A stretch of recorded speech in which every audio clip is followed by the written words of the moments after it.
Oh, there you are. Just I didn't know we had a connection, but we're here and we're live on Tuesday night. Everything I hope is okay. We're having internet schedule problems with the wire with the internet again, but it's Tuesday night, December 20th, 2022. You know what time it is, live on the SLG Network and YouTube, my channel, Rich Mancuso. Like, comment, and subscribe. This is Sports with Rich. Welcome in, everyone. Good evening. Hope you're all well and getting ready for the holiday season is here and getting ready for the big holidays to come. And we welcome you into the program as always. I'm Rich Mancuso. That's the Wiz Robert Rizzo, live with you. Our last show of the year, 2022. We debuted on this channel, I believe, in April of this year, or even May, I believe, Wiz. But it's been a blast, and we continue to do it. Now, bear with us. I know we're having technical issues with the Wi-Fi, the internet, and we'll try and work around it because I know I'm looking at myself and I see I'm frozen. I see the Wiz, and at times he's frozen. Avery behind the scenes working it all out. And if during the course of the next 2.5 hours that we do here on Sports with Rich, if some technical glitch occurs, and then we're going to go off and come right back on. So stay with us, bear with us. It's a part of doing live program, whether you're on here on YouTube or anywhere else. We're on all social media platforms. Like, comment, and subscribe as well. Comment and questions in the cube. And what do we have? 2 hours of a wrap-up of the year 2022 in sports. A wrap-up of some of the highlights and, of course, what's going on now as we move into sports in 2023 in a matter of a week or 10 days from now. It's hard to believe. And we're also going to have the fact of the week. Get it? Bobbleheads are still available, as well as Nobody Beats the Wiz, a final one of the year, my favorite part of the program. And that guy, the Wiz, Robert Rizzo, who came into this program, came into this business, arrived in sometime in February or March of this year. My protege. I'm back with him again this week after taking last week off. And again, that's going to happen from time to time. And we thank you for your continued support, everyone. Wiz, welcome in, my friend. We are back, Sports with the Rich, talking weekly sports, basketball, football, you name it. This week, I just want to start off the show with the holiday season going on, thanking all our military men, our military women out there, police officers, doctors, nurses out there that can't be home during the tough times, people suffering through hardships right now. Just shout out to everyone getting through hard times and happy holidays to everybody. Great way to start the program and our final show of the year. Well, Wiz, well said. And we are going to, at the end of the program, have a big announcement about a major sponsor who's joining the program, debuting 2 weeks from tonight. We will not be on the air next week. We want everyone to relax, have a great holiday season with family and friends. Back Tuesday, January 3rd, I believe it is. And we'll tell you more about that at the end of the program. But you're going to see that skull pop up once in a while. And my friends, it's not Bray Wyatt. It's not The Fiend. Tell you more about it later. But anyway, let's get off the start, Wiz. I'm at Ring 786 or Twitter, Facebook.com, Rich Mancuso, among other places you could reach me. Latinosports.com, NewYorkSportsDay.com, some of the outlets I write for. Wiz, again, we'll scroll to the bottom where you could reach us. Where did it get you? Follow me on Twitter, RobertRiz994, Instagram, RRizzo4, Facebook, Robert Rizzo, and catch all my daily content on Latino Sports. And, let's get to it, Wiz. What a year it's been. We're going to review a lot of it with all the sports. Of course, Major League Baseball, the Astros, they win, and we'll get into that. They win the World Series. Free agency, big time. Over $1.5 billion in contracts. They've gone way wire with baseball in the last week or two. The Warriors winning the NBA championship this year. LeBron James, how much longer does he got? The NFL Rams started it off with a Super Bowl victory. The quarterbacks, the aging ones, Aaron Rodgers. And, of course, you're looking at the decline of Russell Wilson. We'll get into some of that in our football segment. Boxing had a big year. Talk about some of the fights and what major fights are coming in the new year. We hope Serena Williams retires. We'll talk about that later. More with Lloyd Carroll, our guest from the Queen's Chronicle at the bottom of the hour. WWE, we'll talk about that. We'll talk about Vince McMahon leaving his conglomerate and much more. The year in thoughts. We'll do that. Let's first start with this. Let's get to soccer first, Wiz, because soccer took center stage the last 2 weeks or more with the World Cup in Qatar. And what a way to finish it. We'll talk about this first. Let's talk about the World Cup, Argentina win, first one since 1986, I believe, and they win it in a shootout against France. And what a match this was. You couldn't ask for better. If you didn't like soccer and you watched this, you had to gravitate towards the sport now. Wiz. What a match that was in overtime with the shootout finish. Now, a lot of questions. I say again, you can't end the match like that with a shootout. Just have an overtime ending just like you do in other sports. But they don't do it that way in the World Cup, and they don't do it in this sport, and sometimes that leaves fans to veer away from it. They don't like that. Let's face it. To me, soccer is never going to become a big mainstream sport in this country. However, worldwide, you can't tell people that. What did you think of that World Cup final, Wiz? It was a hell of an event, and not just a win for soccer, a win for sports across the world. Everyone was tuned in, not just in the United States, not just in Latin America and Europe, all over. People were preparing for the NFL slate starting at 1 o'clock. You had soccer going on at 10 a.m. on the East Coast. Insane game going on, up 2-0 to begin, tied 2-2, back and forth. Messi and Lionel Messi and Kylian Mbappe combined for 4 goals combined and 6 goals total.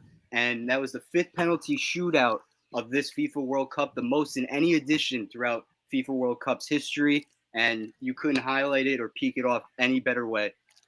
What a way to end the year in sports with the World Cup final.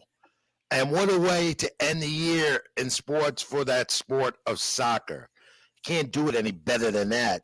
And let's talk about Lionel Messi, his first World Cup championship. He called it his girl. His how did he describe it when he grabbed that cup on Sunday?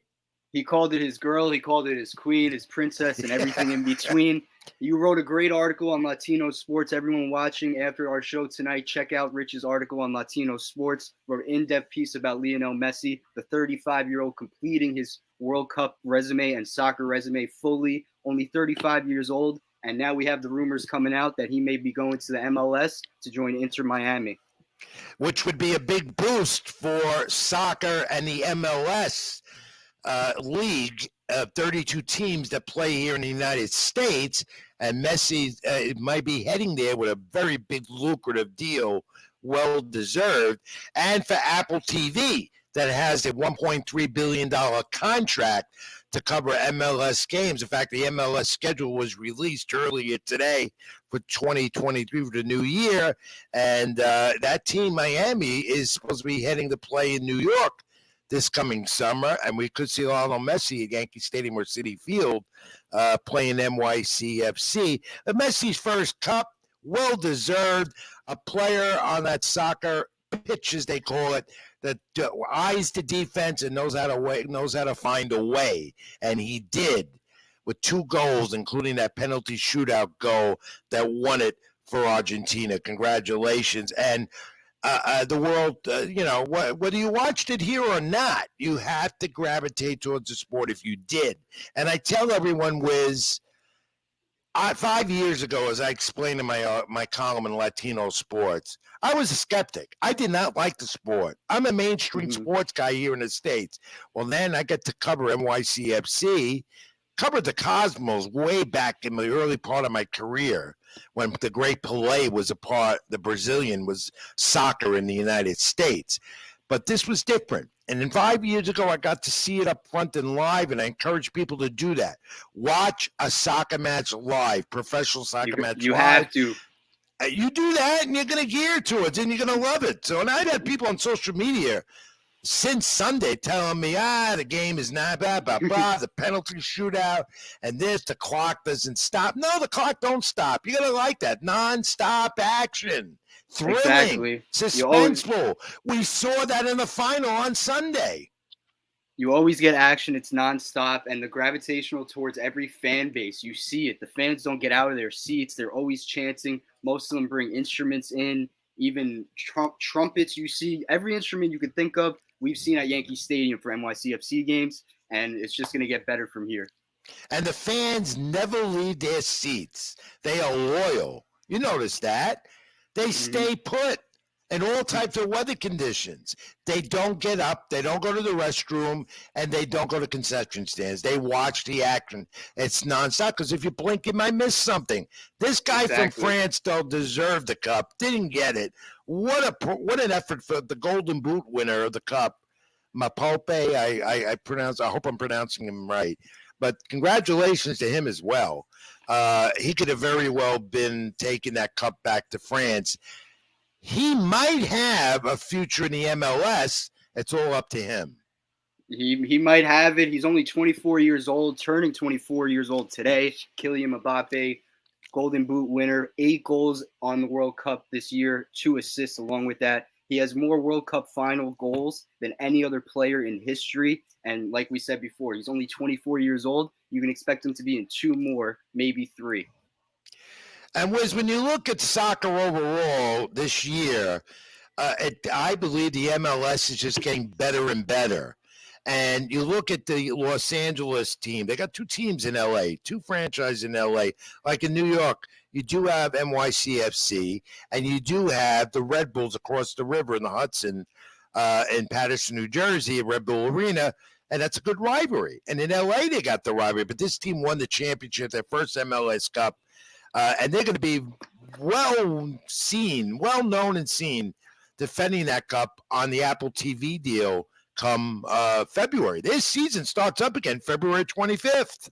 Just like that, starting up. Congrats to LAFC, a big, fantastic season for them. And coincidentally enough, both World Cup finals and MLS Cup finals finishing in a penalty shootout. That's the one thing you don't like, but soccer fans across the world, they were on their seats on Sunday and for the MLS Cup, and we're going to see more of it. What you want, what you like, because you're so used to not seeing that with the mainstream sports. That's why. As for NYCFC, they didn't defend the cup this year. However, they do have a future. Guys are getting loaned to go other places. The key to that team happened mid-season when they lost this guy, Valentin Castellanos, the Argentinian, who went over to play, I forgot what franchise. It'll lose me right now. La Liga, I believe. La Liga, right. He's the defending Golden Boot winner and was the leading scorer in the MLS. And then, they got to do something about that. That's an issue this year that the MLS is trying to straighten out. How do we not lose players? And with the Apple TV deal, again, close to $1.3 billion for so many years, they're not going to see that. These franchises in the MLS, which was an issue this year, will have to try and retain these star players with that streaming contract. Definitely, and they're going to have to refigure it out, improve it on every single way, because you can't have these superstar talents leaving in the beginning, the middle, or the end of the seasons. It has to be at the off-season part of the season, because in any case, you're just screwing up any team's juju throughout a season. And like we saw with NYCFC, as much as they made it to the semifinal, they had a tough, impactful season without Valentin Castellanos. That's right. I still believe they didn't defend the cup. They couldn't do it. They got far in the playoffs again, but in their 7th year as a franchise, losing a guy like that hurt them. But they got good news during the year, late in the year. A new stadium coming, finally. It'll be finally in 2027. They will have their own facility across from Citi Field. A $550 million facility complex with hotels and a shopping mall, the whole bit. The Mets are going to be involved with that. I am sure NYCFC will have a permanent home in a few years. That was good news for them this year. That was great news for them. I can't wait for it. Been counting down the days. 25,000 seat stadium for NYCFC, like you said. Finished in 2027. Hotels, public schools. It's a win for NYCFC, but also the economy across New York. So I can't wait for that. All right, Wiz, let's take a look at the Major League Baseball season 2022 after a lockout. Everything started late. World Series ended at the latest time in MLB history in November. I got to thank not in dome stadiums and playing a cold city in November is ridiculous. But the Astros and Phillies gave us a classic 6 games. The Phillies is a wild card team with 89 wins. They get to the World Series, come 1 game short. Free agency became such a major thing. That became the story now in the offseason. As I said earlier, $1.5 billion in contracts, which means one thing. The game is healthy. The owners have the money. The players wanted this. They got it. Carlos Rodon, now the latest with the Yankees, makes them a rotation. Their rotation much stronger. Rodon, Cole, then Rodon, and then you have Severino, and you've got Nestor Cortez and Rodon with the big contract. Yankees went out on this. Went all out on this with what makes them now question, do they have the best rotation in the game coming out of 2022, going to the new season? A lot of people say, the experts say, they're close. They may be on top there with the Mets, with the Astros, maybe even the Padres. But what's good with that is they have a lefty-righty going in the rotation. That could only help them try and bypass the Astros because that's the Yankees' objective. Definitely. You can never have enough lefties in your rotation, especially in the American League. When you have the Astros, you have the Blue Jays going up against you. Carlos Rodon signing with the Yankees, 6 years, 162, full no trade clause. And as we were saying, the player empowerment movement during the offseason, now we're seeing it. A full no trade clause for a guy. His biggest issue this free agency signing was durability. Will he stay healthy for the contract? He had Tommy John surgery in 2019. And left shoulder surgery in 2018. So that's a big question mark right there. The last 2 years, he's been fantastic. Can he keep it up from here in the Bronx? Well, you also look now at the other side of baseball overall, again, healthy with these contracts. The shortstops, except for Carlos Correa, that 11-year deal with the Giants. Right now, they didn't announce it today. He's still got the medicals. There seems to be an issue. I don't expect that to be an issue. Something's holding it up. But look at it. Look at those contracts with the shortstops long term.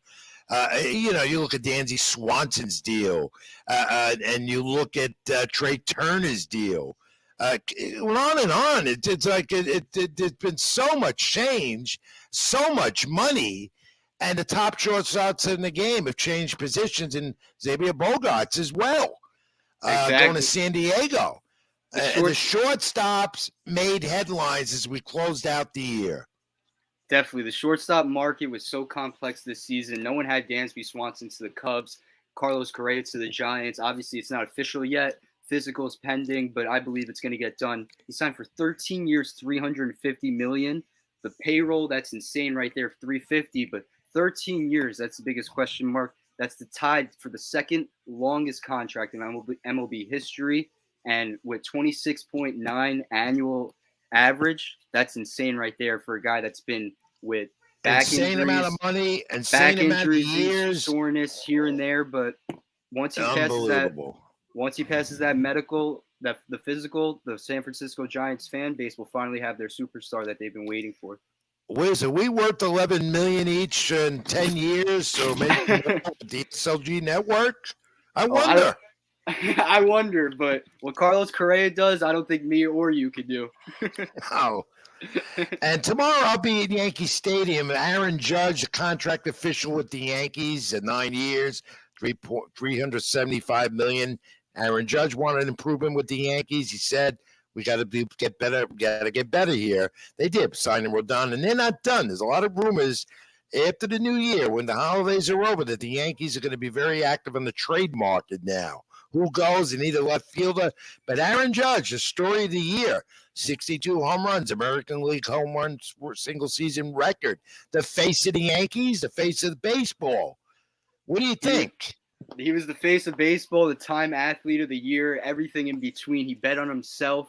Best year out of 2022 for sports athletes, I believe, earning $40 million per year until 2035, something like that. And coincidentally enough, he had 99 wins with the Yankees in 2022.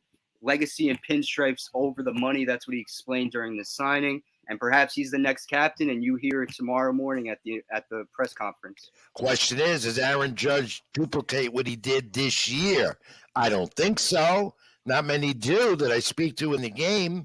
It's very hard to do to hit 62 home runs again back-to-back seasons, but the Yankees got what they wanted. Highlighted the year for them. Across town, the Mets get 101 wins. Will they do that again? And of course, that combined no-hitter was a highlight right there. Back in April at Citi Field, where I was against the Phillies, Tyler McGill, Drew Smith, Rodriguez, Lugo, and Diaz. And out of that crew right now, the only one coming back is McGill and Diaz. Rest went off to free agency. Highlight for the Mets, 101 wins, combined no-hitter, and now above that salary tax threshold, $293 million, maybe more. They signed Ottavino today. Good back end of the bullpen developing here in Flushing with the Mets, Citi Field, Wiz. You got Robert Ottavino. You have David Robertson, signed as the free agent with a good deal. And then Edwin Diaz, the best closer in the game. The Mets Wiz, very active. Uncle Stevie, as they call him, not holding back. Diaz, Nimmo, Senga the pitcher, Quintana the pitcher, Verlander, of course, unveiled today at a Citi Field press conference. Talked to Lloyd Carroll more about that later. He was there today. Omar Narvaez is a catcher. They got 3 of them now with Francisco Alvarez. But I don't think the Mets are done. They might spend even a little more with free agents, not that many big names on the board, lower tier agent, maybe a trade or two. Your thoughts on what the Mets did this year? They're solidifying their rotation, their bullpen here and there, their major holes. But what was major in October was their offense, and I'm still waiting for that trade, something to happen after the new year, and you can expect that to happen. They've been rumored throughout the whole offseason to make another move, another trade here and there. Third base has been a hole, as we know. Brett Beatty, Eduardo Escobar, or Luis Guillorme for the major 3 third baseman for the Mets. So something's got to give at third base specifically, and we'll see what the catcher's position has to give for. Yeah, that's a position that I got Narvaez. I don't think Francisco Alvarez is headed to be on a 25, 26-man roster come opening day. He might still start up in AAA. You know, the thing with the Mets was they were in their catching department next to last in baseball with batting average, and they got to get production out of there, and they got to get a better catcher that can get God. You know, look at the new year, the new rules.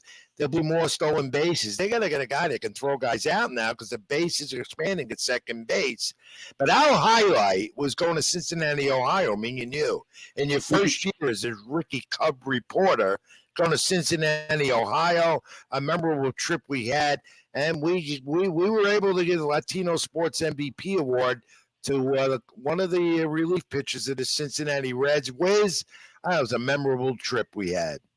That was an awesome experience presenting the award to Vladimir Gutierrez, a 27-year-old out of Cuba. He's a relief pitcher and a starting pitcher for the Cincinnati Reds, coming off Tommy John surgery this past season. Expecting way more out of him for 2023 and more. We keep in touch here and there. We're wishing him the best from the SOG network, and we'll be in touch soon with him, and hopefully we'll have him on the show in the future. Hope to do more of that in the new year with you, Wiz. That was fun and really nice. And the Cardinals in Major League Baseball said goodbye to Albert Pujols, who did home run 700 home run club, and Yadi Molina. And the Cardinals will look at new, now they've got new in their lineup there now. What a credit Albert Pujols was to the game. He had a great farewell tour this year, and we wish him all well. That was great. And those Astros and Dusty Baker winning a world championship. And congratulations to Dusty Baker. And the Astros scandal of 2017, still going to be heard, but now a far-fetched memory for sure. Exactly. They redeemed themselves. Everyone was piling on them for losing to Atlanta last year, and they won it this year. Exactly what they needed to do. 11-2 this postseason, 17 homers combined, and Dusty Baker got his ring. Altuve got another ring, and Jeremy Pena is next up on the scene. World Series MVP, ALCS MVP. What more can you ask for out of the rookie? And Major League Baseball had a great year, attendance-wise. Fans were in the ballpark. Also, records being broken. Aaron Judge drew a lot of people in, not only in the seats, but selling jerseys, not only in New York, but everywhere. The game is healthy. Despite a lockout and everything else, The owners are showing they have the money. The players got what they want. So if you're going to see with the next couple of years, I do not doubt it, a $400 million, $450 million contract, that might go to Juan Soto. All right, Wiz, let's get to my favorite part of the program before we get to Lloyd Carroll after the break, who's waiting patiently in the cube, as I say. Like, comment, and subscribe. Give us your questions. You know what time it is for the program. What is it, Wiz? It's time for Fact of the Week. And I got to pick it up because I dropped it. I disappeared and come back, but here we go. Avery, come on in, our great producer behind the scenes in Wisconsin. And Avery, thanks again for all your help since we come on board with you and you come on board with us. Appreciate it. You'll be hearing me say that to you. That's my Christmas gift to you, Avery. For 2 hours, I'm going to keep telling you that. Thank you. Oh, well, thank you very much. I appreciate it, guys. Kind words. All right. You ready for the fact? Bobbleheads up grab for everyone but you guys. Here we go. They love this. My final fact of the week of the year. And they've been crazy ones, as you guys tell me, as everyone else does online. I get emails. I get questions about my facts of the week. They're crazy. Well, then I'm not normal either. You know that. Remember, this is not trivia. This is a fact. Here we go. Now, it's a baseball question. When a baseball leaves a pitcher's hand, it slows down because of a drag. It's a drag. So a pitcher throws a ball, leaves the pitcher's hand at 100 miles per hour, but it slows down. Now, the fact is, how much of a percentage in the time it crosses the plate does that baseball drag or slow down? And this comes from a well-known Illinois physicist who came up with this fact. You understand the fact and what we're looking for, guys? I believe so. Yeah, so it's basically asking what percentage of velocity does the ball lose in the 60 feet between the mound and home plate. And right, you explained it better than me, Avery. Then again, you do that all the time. You're right. So we're looking for the percentage. It drags. It might be 100-mile-an-hour fastball, but it drags. By the time it crosses the plate, how much less percentage is it than 100 miles? Oh, it's got to be small. We're looking at like less than 5, Riz, I think. I think so, too. I was going to say. All right, one at a time. I'd say we're at like 3.5% off. You're wrong, Wiz. What about you, Avery?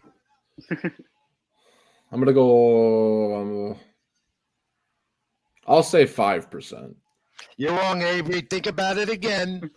All right, we got to cross those two off the list. Well, both of you have to think about it again. We'll give you the answer later in the show. You have plenty of time to think about it. So do all of you out there. Sports with Rich, live on the SLG Network, live on YouTube. Like, comment, and subscribe. Also, my channel, Rich Mancuso, on YouTube. We're here on Tuesday Night Live at 8 p.m. Eastern. Back in a moment with Lloyd Carroll, Queens Chronicle. We'll continue the end of the year sports discussion and much more. We have a lot to do. Stay with us. Back after this.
What's popping? I love that new theme to one of our sponsors and the popcorn.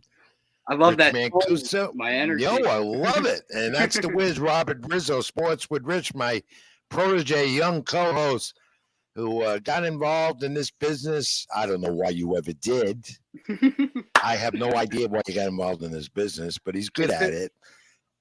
In March, he started. It's been my passion, my joy, and I can't thank you enough from what we started back in, honestly, February on with Abella, baseball, the SOG network. So much. There's so much. There's so much more to go on in 2023, and we're just getting started. So get your energy up and more coffee going.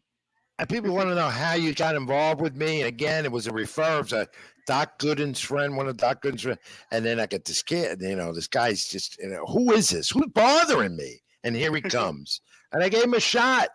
And he's just out of school like a year. And he's doing, meaning, you know what?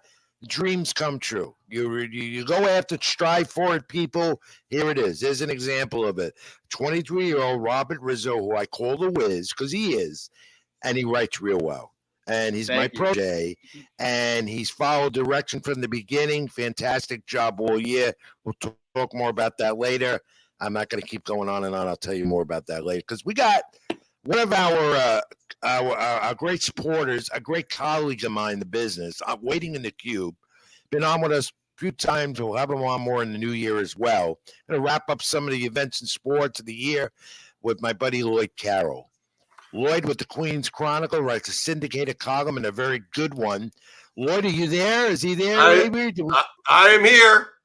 There he is. There's Lloyd. Okay. Hey, Robert. Hey, Rich. Good to see you. Happy holidays, Lloyd. Thanks for coming on. Lloyd. All right. Same to you, gentlemen. So, busy day. I'm still tired from that Justin Verlander press conference. I hadn't been one of those in a while. Mm-hmm. We're going to go around the horn with you, Lloyd, because we got to talk about it. I couldn't make it there this morning. Too early for me.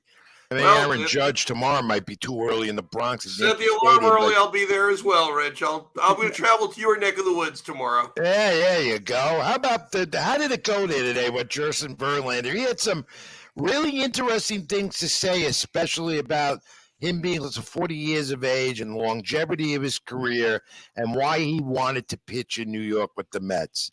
Give us a little perspective what you found out today. Well, what I found interesting about Verlander, because inevitably it's going to be the Verlander versus DeGrom comparison. Obviously, DeGrom's younger, but Verlander, it's a major upgrade in personality. And as journalists, that's really what counts. He had a good sense of humor. He said he actually spent an off season in New York. So he actually wants to be here, enjoys the culture. I can see with he and his wife really enjoying not just the sports stuff, but the museums, the opera. I could see he's a pretty cultured guy. And what I found interesting also, a lot of people, nobody brought this up, but I asked him after before the scrum began, I just happened to be next to him. I turned around, there he was. I said, "You're from Virginia, aren't you?" And he goes, "Oh yeah." He kind of lit up on that. And I said, even though it's not, it's not New Jersey, it's not that far down the I-95 corridor. And I said, was that a factor at this point in your life that friends and family can come up and see you? And he said, no, that was a factor. I'm surprised. I'm glad I asked that question. It's when I asked his agent, Mark Pieper, how big a deal that was. Certainly, I mean, let's face it, the 43 million a year is the big deal. But I'm sure the Dodgers were offering that too. And so when I asked, that was the tide of the runner, so to speak, for the Mets. Pieper said, absolutely. I think his wife wanted to be in New York as well. So it's funny. Kate Upton, I knew her sister before I even knew there was Kate Upton. Her sister, Christy, worked in the public relations department for the New York Jets in 2008. And I remember covering it. She was very nice. And when I met Kate Upton once covering a Sports Illustrated swimsuit, I asked how she was doing. So, you never know the little things that make a difference. That's Lloyd. Lloyd would be the only one to ask a question like that. Being a CPA, I did ask Mark Pieper if the Astros ownership said to him, state income taxes on the way out the door. And he laughed and he said, this is also interesting. He said, the Astros wanted us back, and we have nothing. We only speak on the best of terms.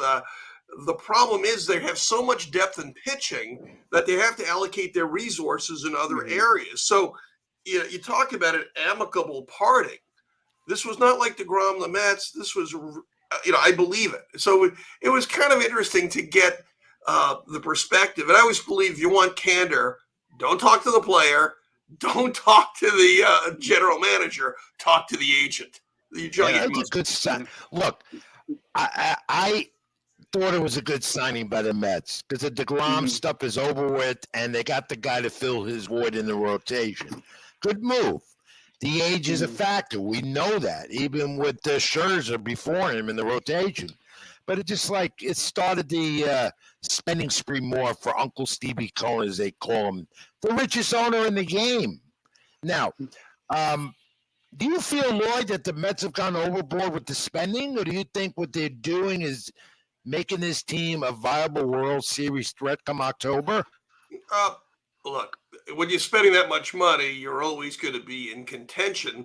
Problem is I still think the Braves and the Phillies are better, but that's because they're spending. Well, the Phillies are spending money. The Braves spend money, but they do it a lot smarter than the Mets and the Phillies do. They're able to lock in their young talent at bargain rates, and it's been paying off for them. So, hey, listen, it works for them. The one thing that I thought was interesting with the Mets offseason, everybody made a big deal about Jacob deGrom. He's a homegrown guy, and signing Brandon Nimmo, and I understand why he's a homegrown guy too. A few weeks ago, I wrote a column called "Chop Liver Lugo," and to this day, I still cannot understand why Seth Lugo was basically ignored by not just Billy Epler, the Mets ownership, by SNY, by fans. I mean, you talk about the Rodney Dangerfield of the roster. And for those who may be too young, the Rodney Dangerfield, the comic's famous line was, "I get no respect." That certainly had to apply to Seth Lugo, and I just couldn't understand it. Lugo is, when you ask him to start, he's done it. When you've asked him to be a setup man, he's done that. Not infallible, but very respectable.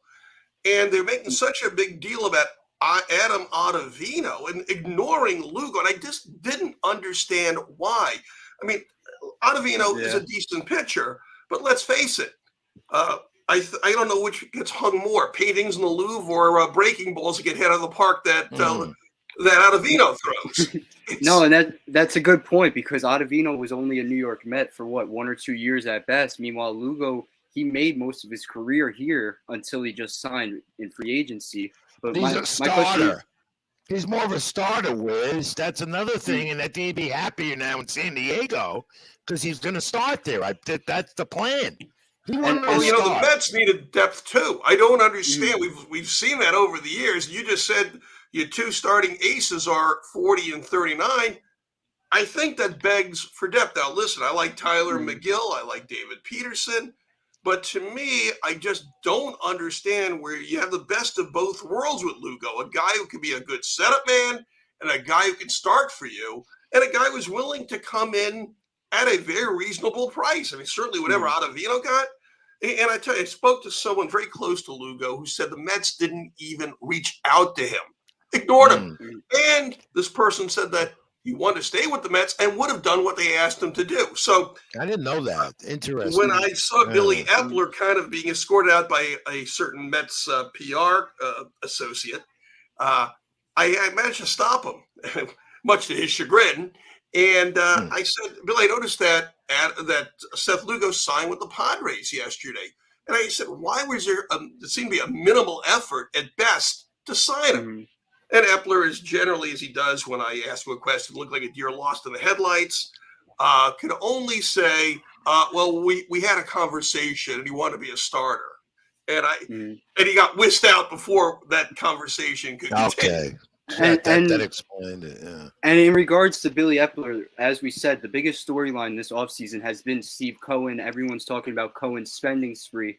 But what has the impact on Billy Epler done so far with this Mets team? Because at the end of the day, anyone can spend money and give out large contracts, but his first round as a Mets GM, it wasn't a successful trade deadline. So what could you see going into 2023 for Billy Epler? Honestly, I think this is a team that's running in place at this point. Now, if you're going to say that Verlander will give you some production that DeGrom didn't give you in the first half, okay, we'll give that. Although the Mets did pretty well in the first half, even without DeGrom. They still have a problem. You guys talked about it earlier about catching. They're getting Zippo production. Listen, all due respect to Omar Narvaez, I don't think he's quite the answer. I don't see the designated hitter. It sounds like is this the same? Darren Ruff is still on the roster. Listen, I love Darren Philadelphia days. I'm being an old Phillies guy. I'd rather have J.D. Davis in that spot. Well, exactly. We like J.D. I don't talk about that. Was one of you're talking about a trade that was a disaster. It was one thing where J.D. Davis for Darren Ruff even up, okay, but they gave up. They gave up. Well, it's obvious they didn't want to keep Brody Van Wagen and the former GM. They didn't want to keep those guys on the team. I could see that. Well, okay, it's like that in corporate America. I understand new owner. By the way, JD's better off in San Francisco. He had a relatively good second half since the trade with the Giants. He'll do well there. He's a fine player. Look at Lloyd. Wish, jump in anytime you want. Please, go on. Aaron Judge, we're talking about him. We're going to see him tomorrow. Athlete of the year? What do you think? Oh, absolutely. To hit 62 home runs, and we don't even have to worry about steroids here, legit 62, and to do it in a walk year with the highest profile sports franchise in world history, to me really says a lot. And you know what? He kept his sense of humor. He was. I only saw him once last year. It was on Derek Jeter night, and I was in the Yankee clubhouse before the game, and I see Aaron Judge is there, and he's generally fairly approachable. So I went up to him, and I said, "Aaron, haven't seen you in 3 years, but I hear things have gone pretty well for you since we last spoke." And I guess he recognized me with my mask on and goes, "I can't complain. How are you doing? Are you still writing the column?" I mean, this is the kind of man. As we say in Italian, he's a mensch. And I really respect, that's one of the reasons I'm going tomorrow is out of respect for him. I just think he is a total class act. What's interesting is he's from California. We know the Giants made an offer. And it sounds like basically the Giants, the Padres, and the Yankees were all basically the same economic ballpark. And yet he decided baseball legacy, which makes sense. But I always remember, you got to give Aaron Judge a lot of credit for this, because when John Olerud was a free agent in 1999, Riz probably doesn't remember 1999, but that was my birth year. Thanks. And we're talking about Justin Verlander being old. How about that, Rich? Thanks, make you feel really old here, Justin Verlander. Wiz, why don't you shut up, you young But it was interesting that for the same money, go ahead, Lloyd. But for the same money, Olerud told me that Olerud signed with Seattle, breaking a lot of Mets' hearts at the time. Years later, I ran into Olerud, and I asked him about going to Seattle, leaving New York when the team was really on the verge. They went into the World Series the next year, and maybe if they had Olerud, they would have won the World Series. Who knows? But Olerud said something very interesting to me. He says, we wanted to stay in New York. I go, well, why didn't you stay there? The money was the same. Even he said the money was the same. Maybe that's why he didn't a little more than what Seattle was offering. He said, Lloyd, my wife's from Seattle. I'm from Seattle. Do you know what? That my parents and my in-laws were on me 24/7. They're giving you the same money. We want to see the grandkids. Why do you have to be halfway all the way across the country when you get the same money?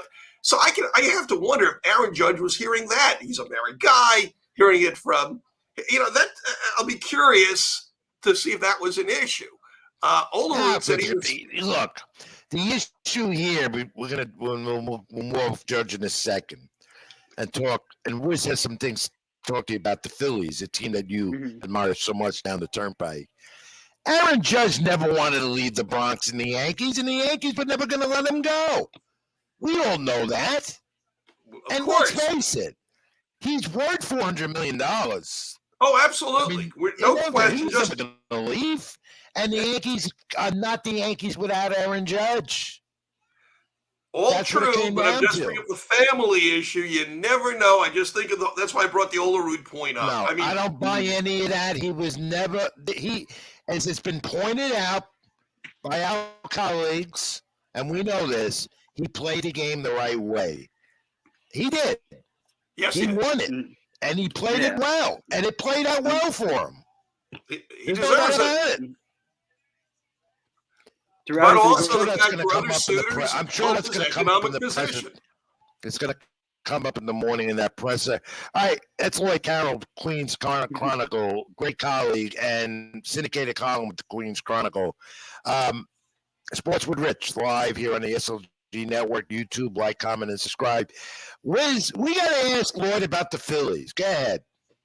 Yeah, and so far the Phillies have been making splashes week by week. Obviously, we saw the superstar splash in Trey Turner. We'll talk about that. But let's start off with Taijuan Walker, a guy that you covered throughout his career with the Mets so far. He joins Philly for 4 years, $72 million, right around that price range. What do you see out of Taijuan Walker and the Phillies going into 2023? They were only 2 wins away from a World Series title at the end of the day.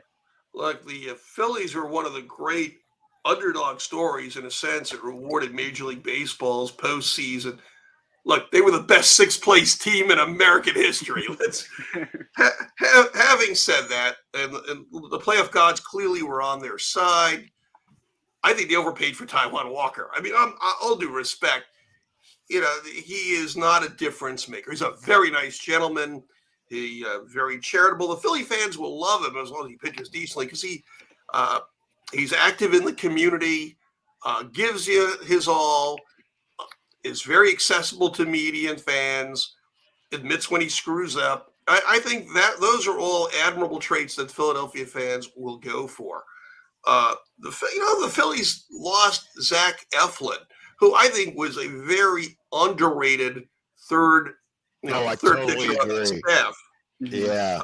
I like Zach Eflin a lot, and now they're facing a problem next year. Aaron Nola could be a free agent, and so if you're paying Taijuan Walker all this money, Aaron Nola is really the heart and soul. And I know Zach Wheeler is the ace, but to me, Aaron Nola was a homegrown guy like DeGrom.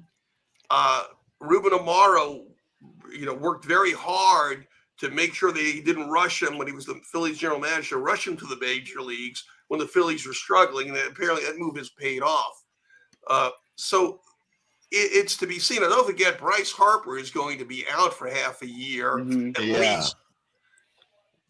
They don't have Gene Segura back, who kind of me was like the Ray Knight of that team, a guy who was a real spark plug, a lot of intangibles. We don't know how all of these things are going to play out in Philadelphia. So yes, on paper. I wonder next year if they're going to be looking at Ohtani like the Mets desperately are going to try and get. And by the way, I'm going to talk about, I forgot to mention it when we're talking Mets. I told Wiz this already. We talked about it numerous times this week. Ohtani to me is going to be a Met next year, but sometime next year. That Billy Epler connection, general manager, Angels, Ohtani. I really believe Ohtani is going to be a Met next year, and they'll have the money to pay him as well. Perhaps you never know with these things. I'm not sure. I don't know what Epler. I realize he was with the Angels. I'm not sure how strong necessarily. Maybe we're reading into that just because they're both Anaheim alum, or Epler's an Anaheim alum. I have mixed emotions on this from a journalism perspective, selfishly, because I just when you have a high profile guy like that, it doesn't take much for certain PR types to suddenly make it hard to get access. I'll just leave it alone at that. So I'm not exactly rooting for it, if you want to know the truth, on a personal level. How about that Turner contract with the Phillies? Did you like it? Yeah, I wanted to ask you about that. Turner getting 11 years, $300 million, and obviously the shortstop market has changed week by week. Swanson closed it out with 7 years, $177. But what do you see out of Trey Turner coming from the Dodgers and the Nationals to the Phillies? And he's played in the National League East with the Washington Nationals. I think he's a difference maker. I think he takes he played with Harper in Washington, but again, we don't know their relationship. Again, what looks like insane money today could look like John's bargain store 2 or 3 years from now. So who knows? That's true. Yeah. Lloyd, what about let's shift and look at the year in sports briefly, and the time I have left with you next 5-7 minutes, top of the Absolutely. hour. The year was very interesting. We know the money that's been spent in Major League Baseball, the owners to the players. We also saw a lot of interesting things. The World Cup just finished up. But Serena Williams was an athlete you always loved watching on the tennis court, U.S. Open there in Flushing, Queens, Flushing Meadow. And you were there at the final match, her retirement. Did that stand out as a highlight for you this year? It's funny. Serena Williams is one of the greatest athletes. She's the GOAT in tennis. No argument on that. I was there that night. I didn't get emotionally charged for that. And I have to be honest, I think it's because maybe I've just seen so many of her press conferences, and I just never, the thing with her, I never really sensed genuine interplay between the media and her. It almost reminded me of DeGrom that she didn't want to be there. More cases than not.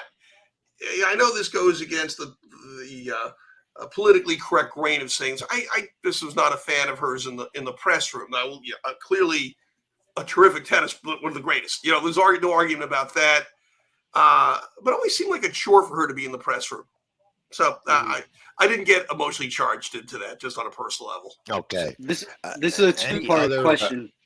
I got a two-part question. Since you don't just cover sports events here and there, you cover music events, you cover food events, any festivals. Now you're talking my language, yes. By the way, I like that popcorn. You should get that to all the guests. The what's popping corn snacks. I like that. We're waiting for the popcorn. So I think you tell Avery in Wisconsin there that come on, guys, SLG's got to deliver the goods for the guests and for the hosts. Since you don't just cover sports, you cover food festivals, a bunch of stuff, music events. So let's start off with the sports, and then we'll go to the music and food. What was your favorite sports event you covered throughout the year 2022? That is an excellent question, and it's going to be. It's not a ball and stick, or really.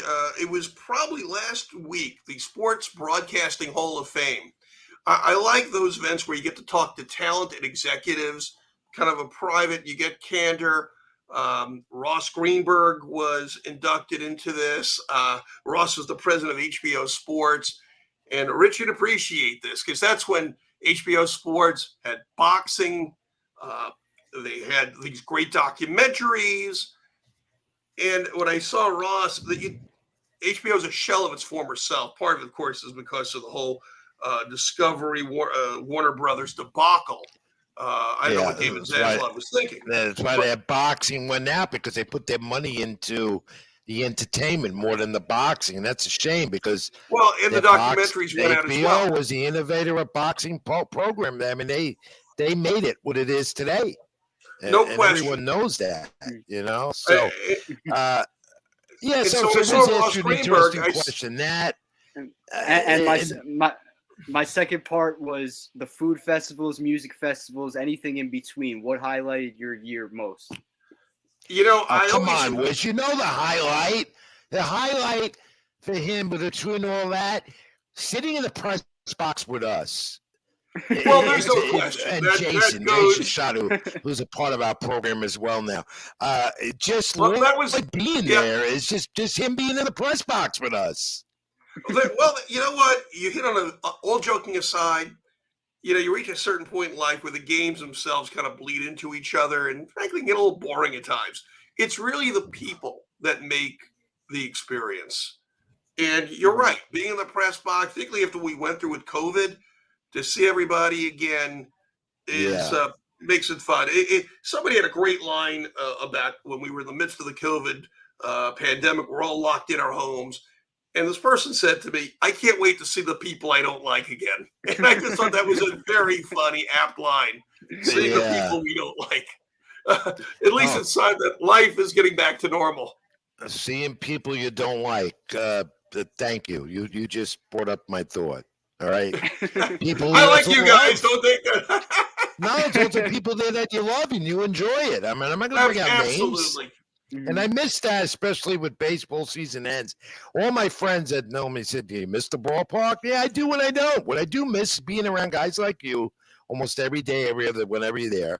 And you know, right where you saw the Wiz experienced this for the first time in a rookie Cub career, as we call it, his rookie Right. year. And he knows what I'm talking about. It's addictive. Yeah, It is you do. addictive. And because you don't know what next year what the baseball press box will look like, and we already found out. We're finding out a few things already that some guys are not coming back. Yep. They're going to other markets, other cities. Some are retiring. You know, I still haven't decided if I'm coming back next year yet. I don't know. I'm getting older. Anyway, Lloyd, before we let you go, and the Wiz might have one final thought too on this, but your athlete of the year, mine is Aaron Judge. You seem to think that way. Wiz, you think that way? Athlete of the year, Aaron Judge? Well, I think it's. I got Aaron Judge. Yeah, this one's a no-brainer because again, all the things we said, not just the 60 home runs, but playing in this market, no question about it in terms of being athlete of the year. And you know what? He's a great guy too. So to be able to do all that and still not be full of yourself really says a lot. A real credit to him. So will he be named Yankee captain tomorrow morning? I'm not sure they're going to do it tomorrow. It may just be a case of overkill. They may want to wait, maybe in spring training, kind of give a story then. That's my. I mean, inevitably he's going to be the Yankees captain, so it's there's not going to be a lot of suspense about that. Lloyd, briefly.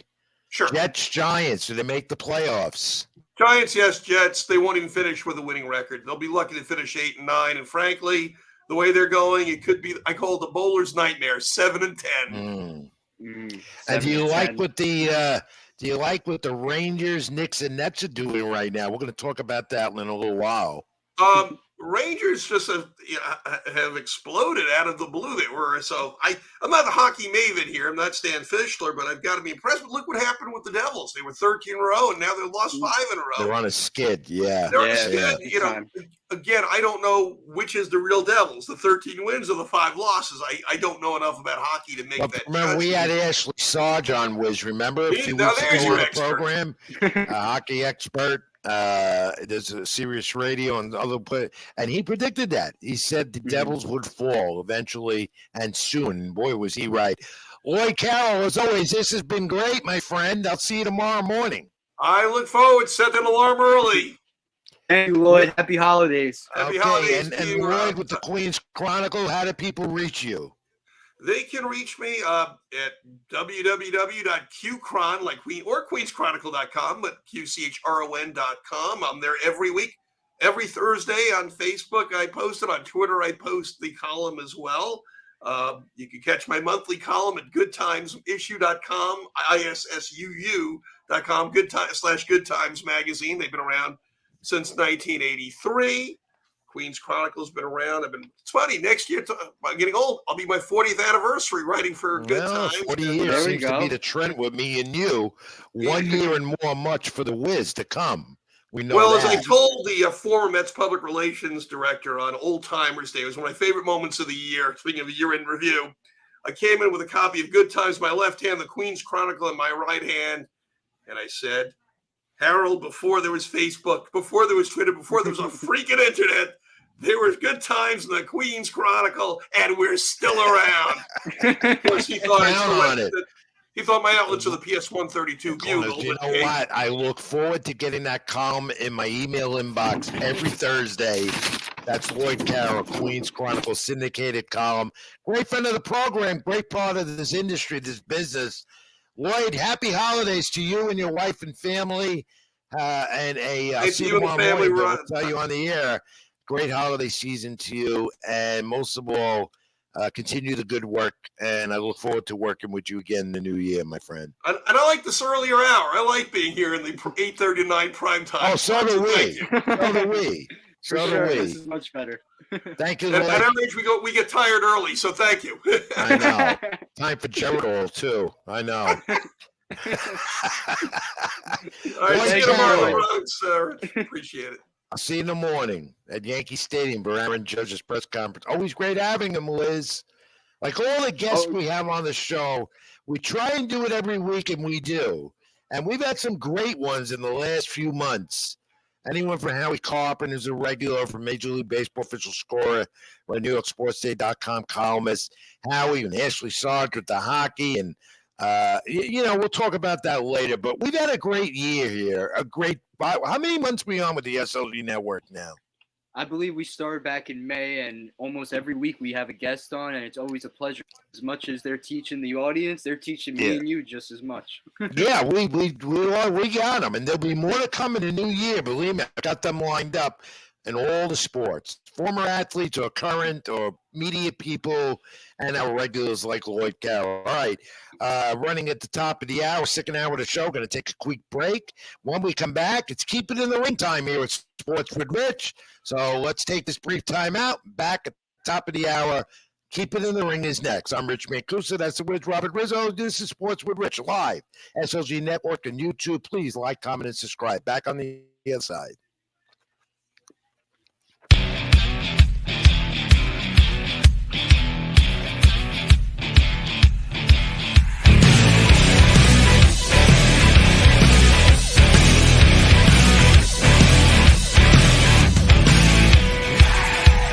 The door and keep your eyes shut. The lights flicker, there's evil all around us. No one's safe from the nightmare. Cold sweat, so scared. Someone get me out of here. They say you better be afraid. The night's coming like fire from a hand grenade. There's no escaping tonight. It's coming alive. Hour number 2 on the program, and this is Sports with Rich Mancuso, the Wiz, Robert Rizzo. Wiz, do you hear me okay? We're all set back on Sports with Rich. I know we had some problems earlier, and that skull keeps popping up. And we'll talk about that skull later on when we close up. It's not Bray Wyatt, but it has something to do with this program starting in 2 weeks. We'll tell you about that. By the way, Brandon Drury and the Angels agreed to the 2-year, $17 million deal, so another one off the board. Another big contract, 2 years, $17 million for Brandon Drury. Pretty good. He did well there. That's a great pickup for the Angels. He proved his worth before getting traded from the Reds. He got to the Padres after the trade, actually. Proved his worth there and got postseason resume right there. So Angels got a winner. So let's see what they do with it. And they have a lot more to do to help out Trout and Ohtani, but yeah. A lot more to do. All right, Wiz, it's Keep It in the Ring time. Favorite part of my program as well, my end, the boxing and the wrestling and some UFC involved. Boxing had a good year. 2022 in boxing set up what's going to happen in 2023.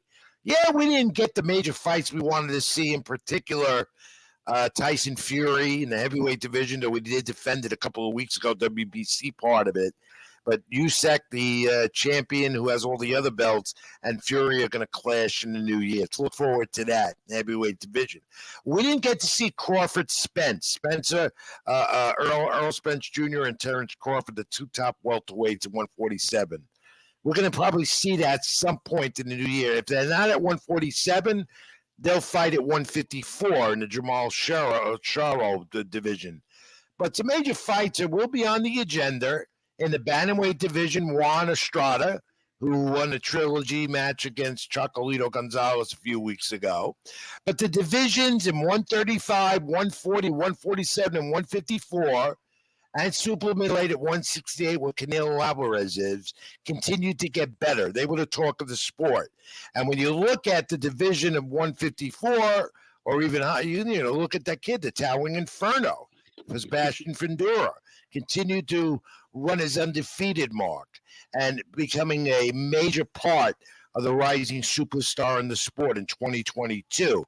And in 2023, we look forward to a match that could get Benitez, David Benitez to Khalid Plant. They're going to fight for 12 rounds. The winner there should get Canelo Alvarez at 168, the unified champion. And then there's this young man that we identified with more and more with Top Rank at Madison Square Garden about a little over a week ago at ringside. Undefeated super welterweight out of Puerto Rico, a top prospect for Top Rank and the sport of boxing. Destined to be a champion, Xander Zayas. He's one of my favorites, and I got to speak with him. Just briefly take a look at this. Okay, Xander Zayas, what do you want to tell everybody in Puerto Rico and New York? Man, Xander Zayas, like you said, happy holidays, happy New Year's. I hope you guys enjoy the fight, and I see you guys in 2023. And how was it with coming in with Narco tonight? Man, it was amazing. It was an amazing atmosphere. Everybody enjoyed it. Everybody loved it. I got to walk with Sugar Diaz, and it was just such an amazing experience. So when should fans see you again in the Garden? Hopefully beginning of the year, March, April. I should be back. I don't know if it's in the Garden, but I should be back in the ring for sure. Congratulations again. Thank you very much. Thanks.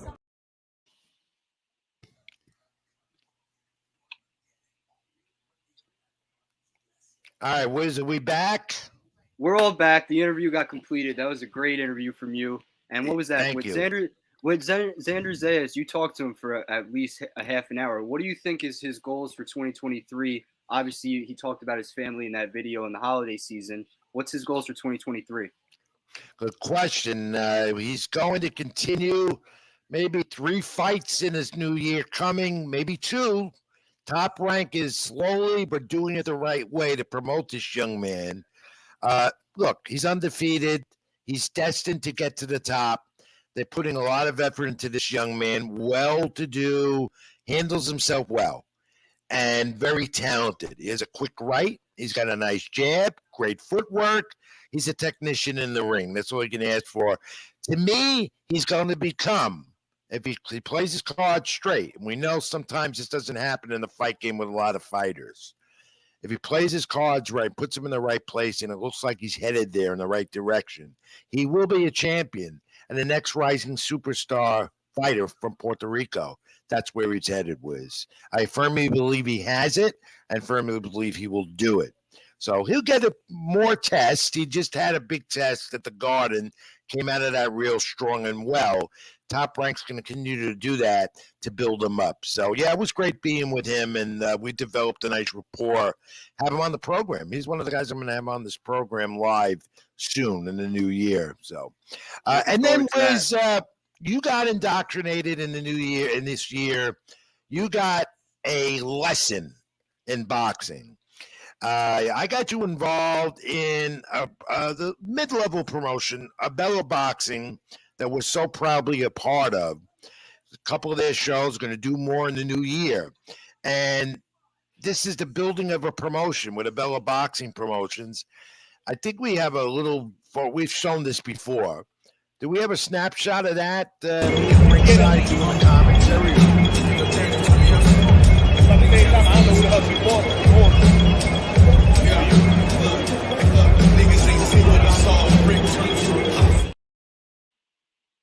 In ABC Channel 7, and Richard Pearson, a former pro fighter who knows the sport real well.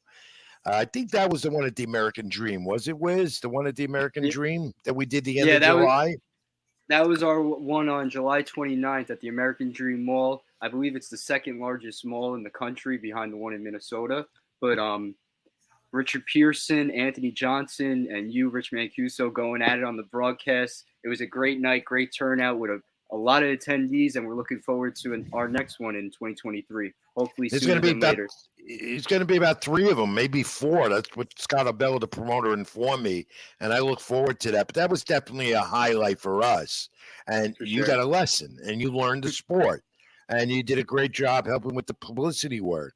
I'm telling you, this young man during the year, sports and fanatic, knows his sports, knows how to write well, and that broadcast, getting on the bandwagon here with a program with me. And you know what? He's also become a good boxing publicist, so he's got a future. He really does. And then this young man continues to make inroads in the sport. That's Nico Ali, 22 years old, the grandson of the great late Muhammad Ali, the Hall of Famer great. Me at ringside with him at the Garden. He came up to me, sat with me. We talked a little bit. And I said, "Yeah, we got to take the photo." And there it was. He's undefeated. He's fighting again. He informed everyone in Arizona and Phoenix, or in that area in Phoenix, Arizona, on a top-ranked ESPN card in February. There's a guy, Wiz, you're going to have to meet one day. For He's sure. your age. He's your age. The two of you got a lot connected. And you know what I love is he does some magic. He's a magician. He did a magic trick for me at ringside. There we I go. told At him the to- Garden. Yeah, right there at the Mecca. Yeah. And then we look at what might be coming in the new year with boxing as it was building. Gervonta Davis, Ryan Garcia, 135 or 130 catch weight. That young man has a future. We know all about him, except he pulled his tune-up. He said, "No tune-up fight. I want Gervonta now." Davis is going to go ahead with his January 7th, right away in the new year, tune-up on Showtime pay-per-view.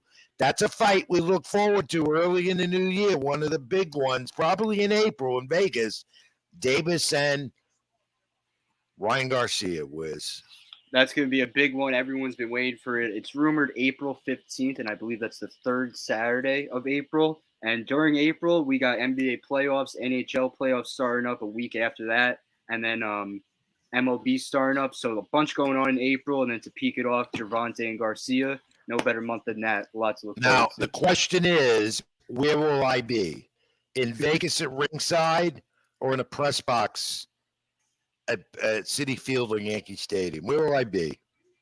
That honestly, between me and you, that's a coin flip because you're a loose cannon when it comes to boxing, all this other martial arts stuff, and baseball. So during April, I don't know what's going to be going on with you.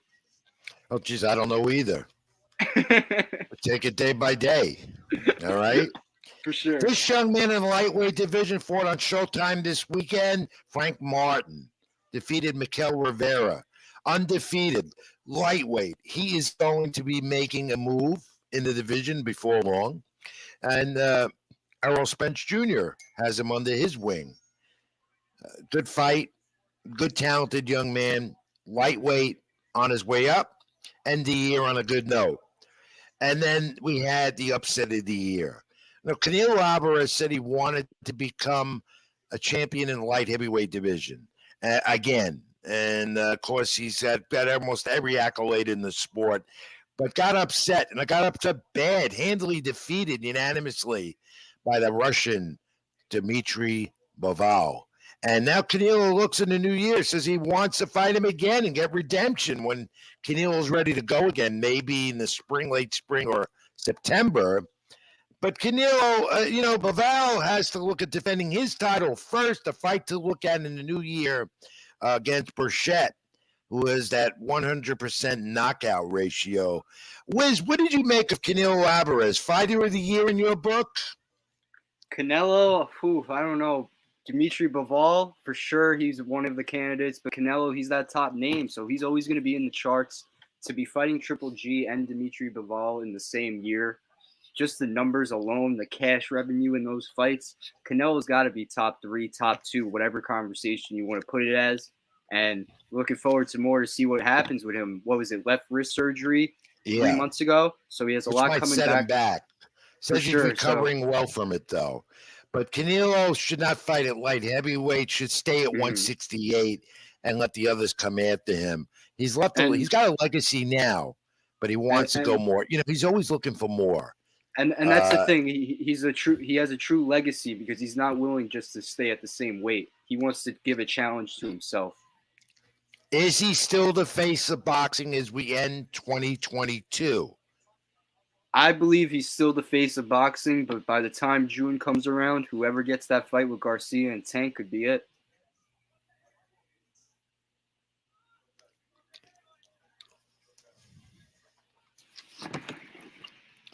Are you there? Yeah, I'm here.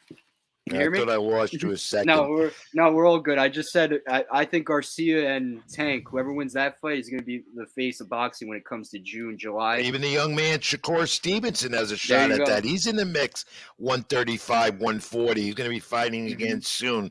He got a couple of wins this year and continued to make his rise as a young superstar in the sport with Top Rank. And this guy, Jose Ramirez, Regis Progress, they're supposed to fight in the new year, 140. WBC purse bid came up because they couldn't agree on a 50-50 split. That fight's not going to happen right now. Progress just reclaimed the WBC, the 140-pound title, WBA part of it. And Progress is a two-time champ.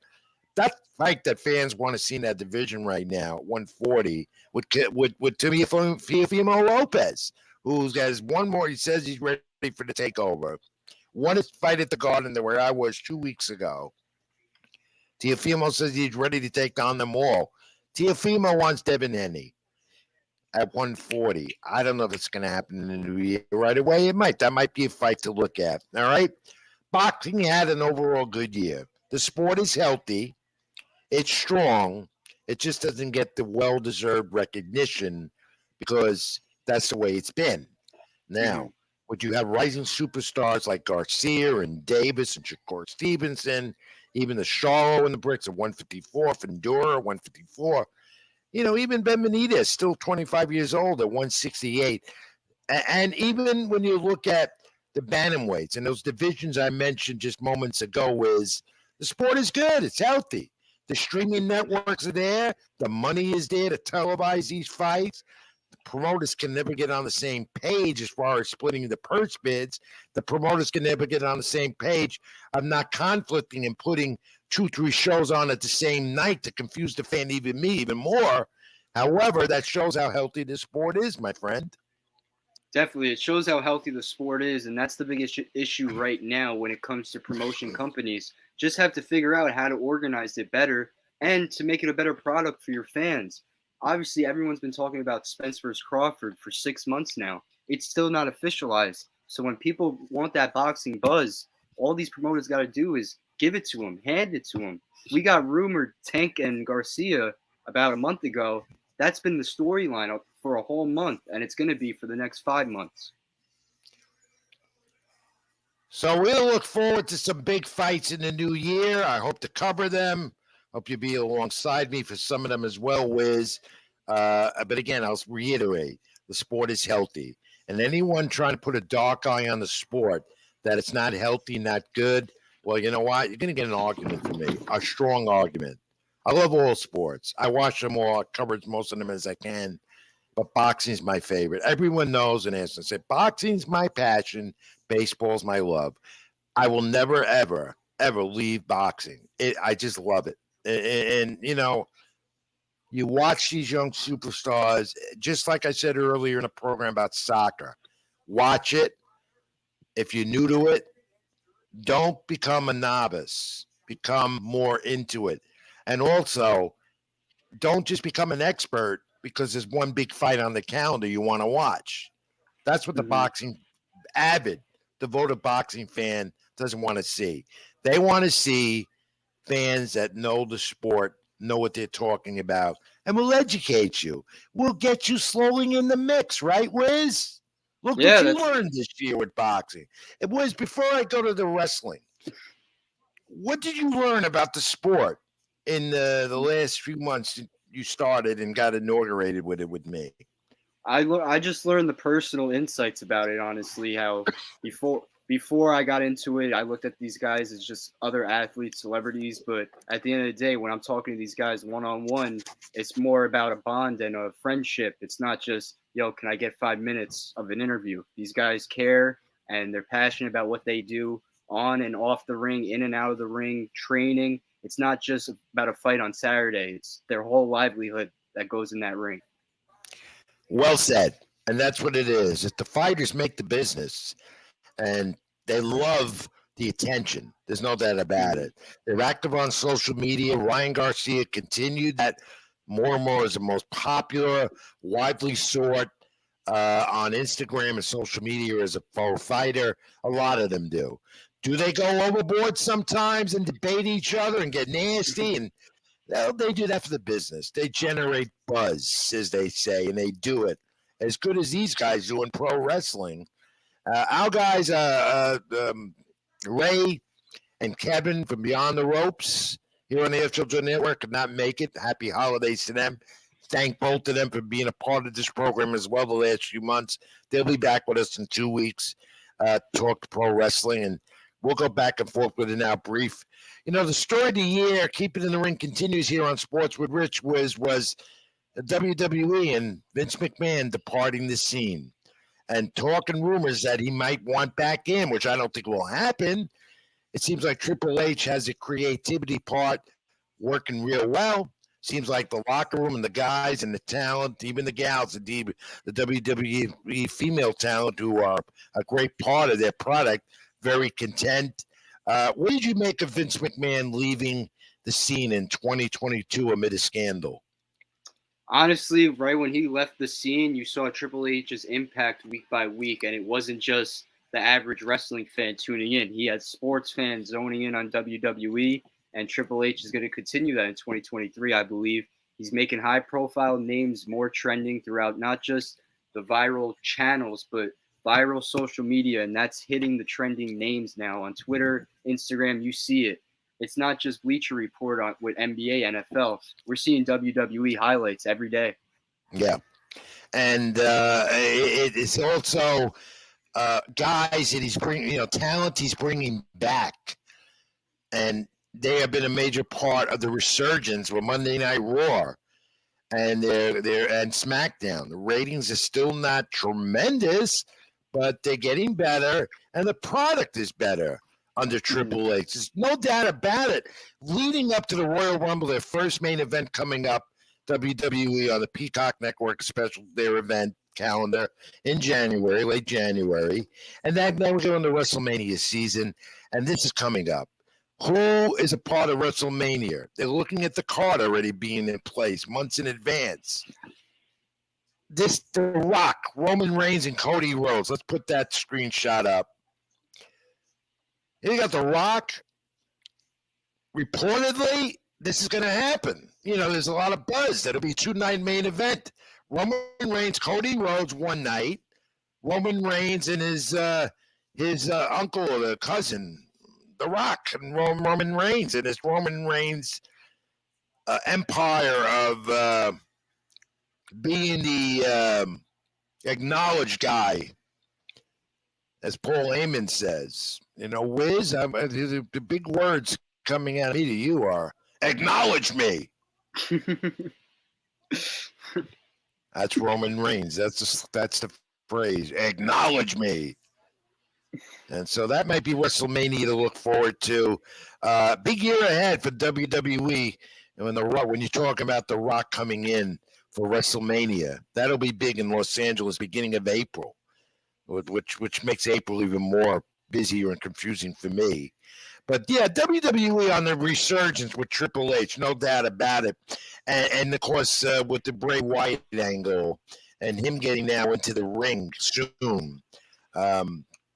Again, back because of Triple H. And AEW in 2022, they had controversy. They had a lot of backstage drama. And that might have put them on a little downfall. But this guy, MJF, their champion, he's their guy. MJF is very creative on the microphone and very good in the ring. And he's going to hold that title as long as he wants it under his current contract. He gets people to watch AEW. And the story in 2022 as well with AEW and Tony Khan is expanding out of certain areas. They're going up to Canada. They're looking at England, like where WWE is, and all over the country. They've expanded their venue base. Their ratings are not as strong as WWE, but good enough. They get 1 million, a little less than 1 million on the TBS networks. They have YouTube programming. Problem is they don't have enough programming to keep all their talent happy. And they got rid of CM Punk, supposedly still in the contract, but not around no more. But that guy, MJF, have you ever seen him? I've heard about him here and there, but honestly, I don't know much about him. We'll get to know more about him in the new year, okay? Yeah, I'll try. And with pro wrestling knowledge is getting a little better as well. Yeah, here and there, I try to dive I in. need you to keep it in the ring every week. With my boxing knowledge, for sure, but WWE, AEW, that's why we got Kevin and Ray here for. And you learn the difference in the new year between a baby face and a heel, right? I'm still learning here and there with that, but week by week. All right, Wiz, and then there's the UFC.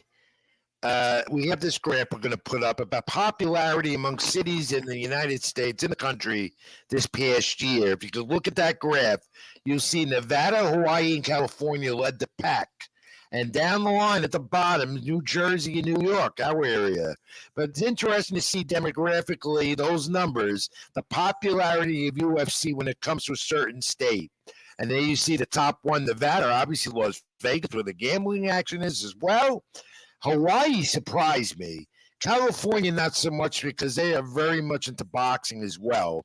Arizona, I could see New Mexico, and go down to Massachusetts, not surprised.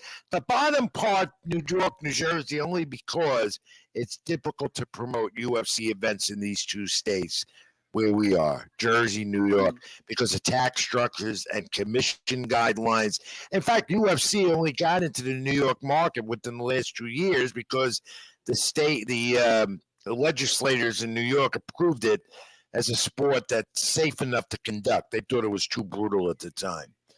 Yeah, no, it's totally understandable that it was too brutal at the time, but at the same time, none of these fighters want to fight in New York or be in a fight card in New York because the taxes they have to get charged with. So when you get to Nevada, when you get to Arizona, obviously you got those tax breaks, but any fights in Texas, Florida, they're signing up for. So that's where they make their money. And it makes sense for Nevada. You got the betting landscape, California, one of the biggest states in the country. So right then and there, UFC is just going to keep rising in numbers. Good point, Wiz.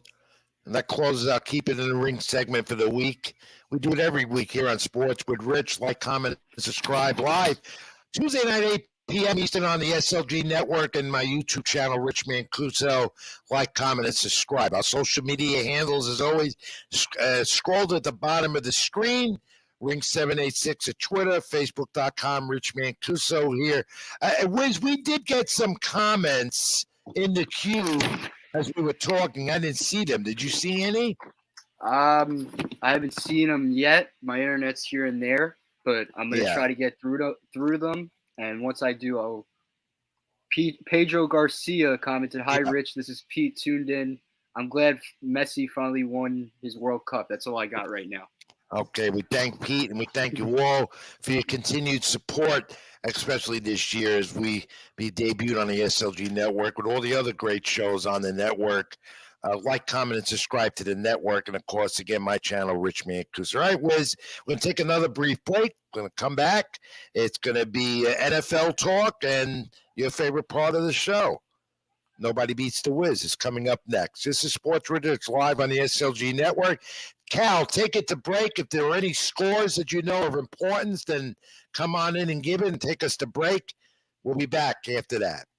Stay with us. What's good, everybody? My name is Caleb from the Bayou City Boys over here on the SLG Network. Happy to announce that we are now working with Dano's Seasoning. So if you're anything like me, you meal prep all the time, Dano's is the way to go, man. They got multiple flavors.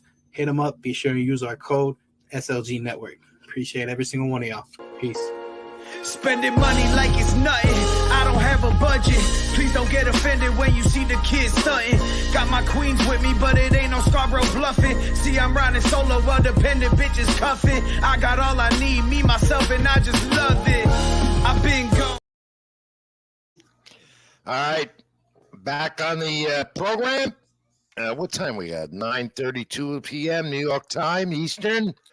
Sports with Rich Mancuso, the Wiz, Robert Rizzo, our Year of the End show. This is it for the year. We're back in 2 weeks again live. The new year, 2023. Happy holidays to you all. We'll continue the program now. I don't know. I said Cal. It's Avery. You know what? We started with Cal.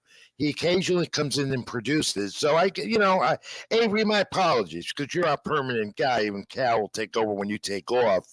And are there any scores on the scoreboard that stand out so far tonight that we should know?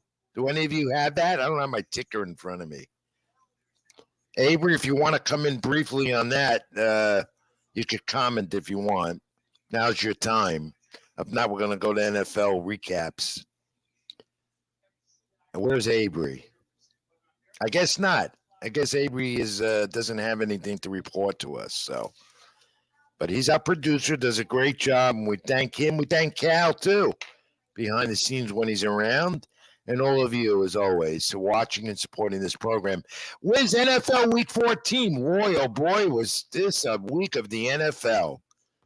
The things that happened. Well, right now, when you look at it, the Patriots and the Jets and the Seahawks and the Lions have won 6 of their last 7. Week 14 had that wild-ending game with the Raiders against the Pats. We'll talk about that. That game-ending defensive touchdown was unbelievable. And then the Packers win last night, keeping their hopes alive. They got to win outright at 6-8. And Jalen Hurts with the Eagles, with their win, tied his career high 3 rushing touchdowns. And what else did I miss? What was the other? Of course, that the Vikings come back on Saturday as the NFL goes to the Saturday game schedule, and they will have a slate of them Christmas Eve this Saturday.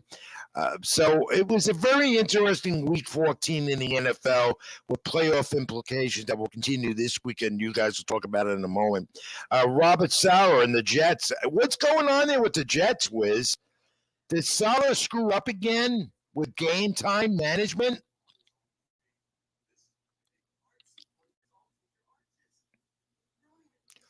I can't hear the Wiz.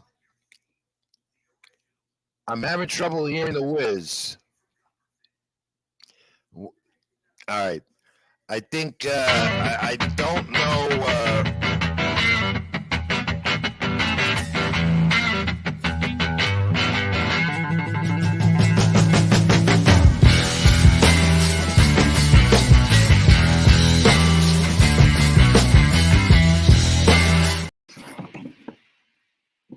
All right, Wiz, are you back? Yeah, I'm back. Do you hear me? Audio's all good? Yeah, I hear you now. I wasn't hearing you, but again, it's going to happen, and it's been happening, and we're going to get these. Look, it's a live show, and you're going to get these technical glitches when you're on the internet, on YouTube, wherever you are. And we're having that right now a little bit, so bear with us, everyone. Continue Week 14 NFL discussion. I was talking to you about the Jets. Robert Saleh, the coach. There's a question about his time management and their loss to the Lions on Sunday. What did you make of that? A game the Jets needed. The time management was a main factor. They lost 20-17 to Detroit. Right now, the Jets are 7-7. They were at their own 25-yard line with 1:49 to go. Had 3 timeouts remaining. They used 1 in that final stretch. Greg Zuerlein showed up with a 58-yard field goal attempt and was way short and was way left, I believe. And they lost 20-17. Many are still blaming Zach Wilson with his poor play, but he was 18-35. He had them in the game in the fourth quarter, had a game-winning touchdown, but at the end of the day, the defense didn't show up. And the Jets defense all season is known to be elite, and they didn't show up when needed most. And they have a big game coming up on Thursday against the Jaguars. Well, basically this. I have been saying that the Jets need 10 wins to get in the playoffs. And that's what they're going to need, I think, because we'll go over the standings in a moment and see who's locked in already and what has to be done maybe to get there. But a major, major blow to the Jets' playoff chances on Sunday across town. Oh, they're not playing the same stadium. They're Jersey teams. They're not New York teams. Giants continued. They've had this great start, and now they're back because this was a game, Giants in Washington, 20 points again by the Giants. They tied 2 weeks ago. Now they're prime time. And the Giants got away with this win. Defensive interference, let's put that up. Look at that. That is the controversy right there. Obvious defensive interference. And I think that was called, and I don't know how the refs let that go. I never know why. Giants might have lost that game. But instead, their playoff chances got a little better because they got away with that win. That was a big time call by these refs, and honestly, people have to realize if it's a foul in the first quarter, it has to be called in the fourth quarter as well, and that's a flag any time of the day. There were big ref issues throughout the whole game. Terry McLaurin, Commanders wide receiver, talked about that after the fact, but Kayvon Thibodeau, rookie for the Giants, he had himself a day, going 9 tackles, 3 assists, 1 sack, 1 fumble with the return for the touchdown.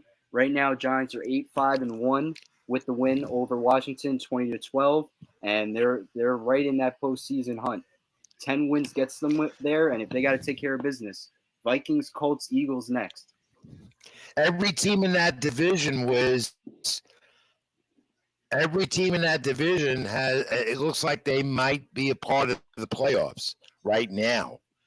Once the NFC least is the NFC best because they're all in it. But the Giants to me got a gift win on Sunday. The schedule in the final 3 gets tougher. Let's see where it goes. You'll talk about it with Avery in a moment. And that Raiders-Patriots ending on a defensive touchdown, one of the weirdest endings of a game in NFL history. Some are saying it is the greatest. I don't think it's the greatest. The Immaculate Reception of 50 years ago, which will be celebrated this weekend by those Pittsburgh Steelers. To me, that was the greatest ending. This one ties in that top 3, though. What did you make of that ending of the Raiders and Pats? Very rare. Weird play that you never see. This is one of the weirdest endings I've ever seen. 24-24 with 3 seconds to go. Just go down. Just take the tackle. Run out of bounds. Why are we throwing the ball backwards like we're down by a possession? 24-24. Patriots running back Ramondre Stevenson has the ball. Passes it back to Jacoby Myers, and the rest goes from there. Myers to Mac Jones. Mac Jones gets thrown to the ground, and right then and there, the Raiders won 30-24, and no OT needed. Right now, the Pats are 7-7 outside of the playoff hunt, and they got Cincinnati up next, a scorching Joe Burrow and Bengals team. And that win for the Raiders kept their faint playoff hopes alive. And what a way to do it. So we talked about that. And we talk about this Vikings ending, the biggest in NFL history towards a comeback. And the Vikings are on their way to the postseason. I turned away from that game because it was the early one on Saturday. How did the Vikings pull that off, Wiz? Honestly, it was miscues on the Indianapolis Colts defense. Fourth quarter possessions that they did a ton of issues. Honestly, with Kirk Cousins leading the way, 34-54, 460 passing yards. Basically, it was all in the second half with 4 touchdowns. He was getting rushed. He had 2 interceptions, 7 sacks on the day. But Justin Jefferson, KJ Osborne, Dalvin Cook, they all had 95 or more receiving yards. So when you get that from 3 different guys on your offense, you're bound to win. But 39-36, biggest comeback in NFL history. And who's responsible for that? Matt Ryan, the guy responsible for blowing the Super Bowl lead, the largest lead in Super Bowl history. And the Vikings are a team to me that they could be trouble or they could be not trouble in the NFL postseason. They're headed there. It all depends, again, on you trust in your quarterback. They have that. Yeah, they're 11-3.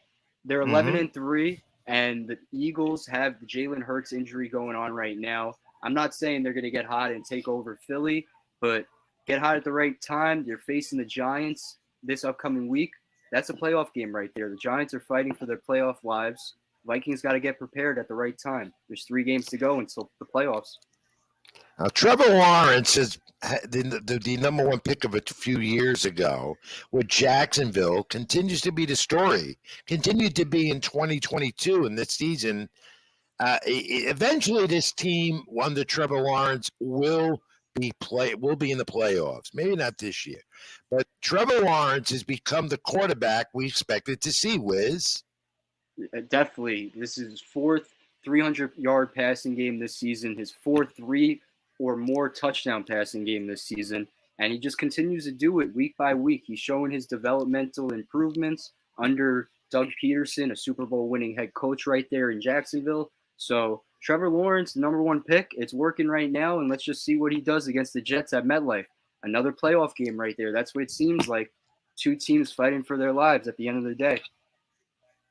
Let's take a look right now at that playoff picture as it stands going into week 15.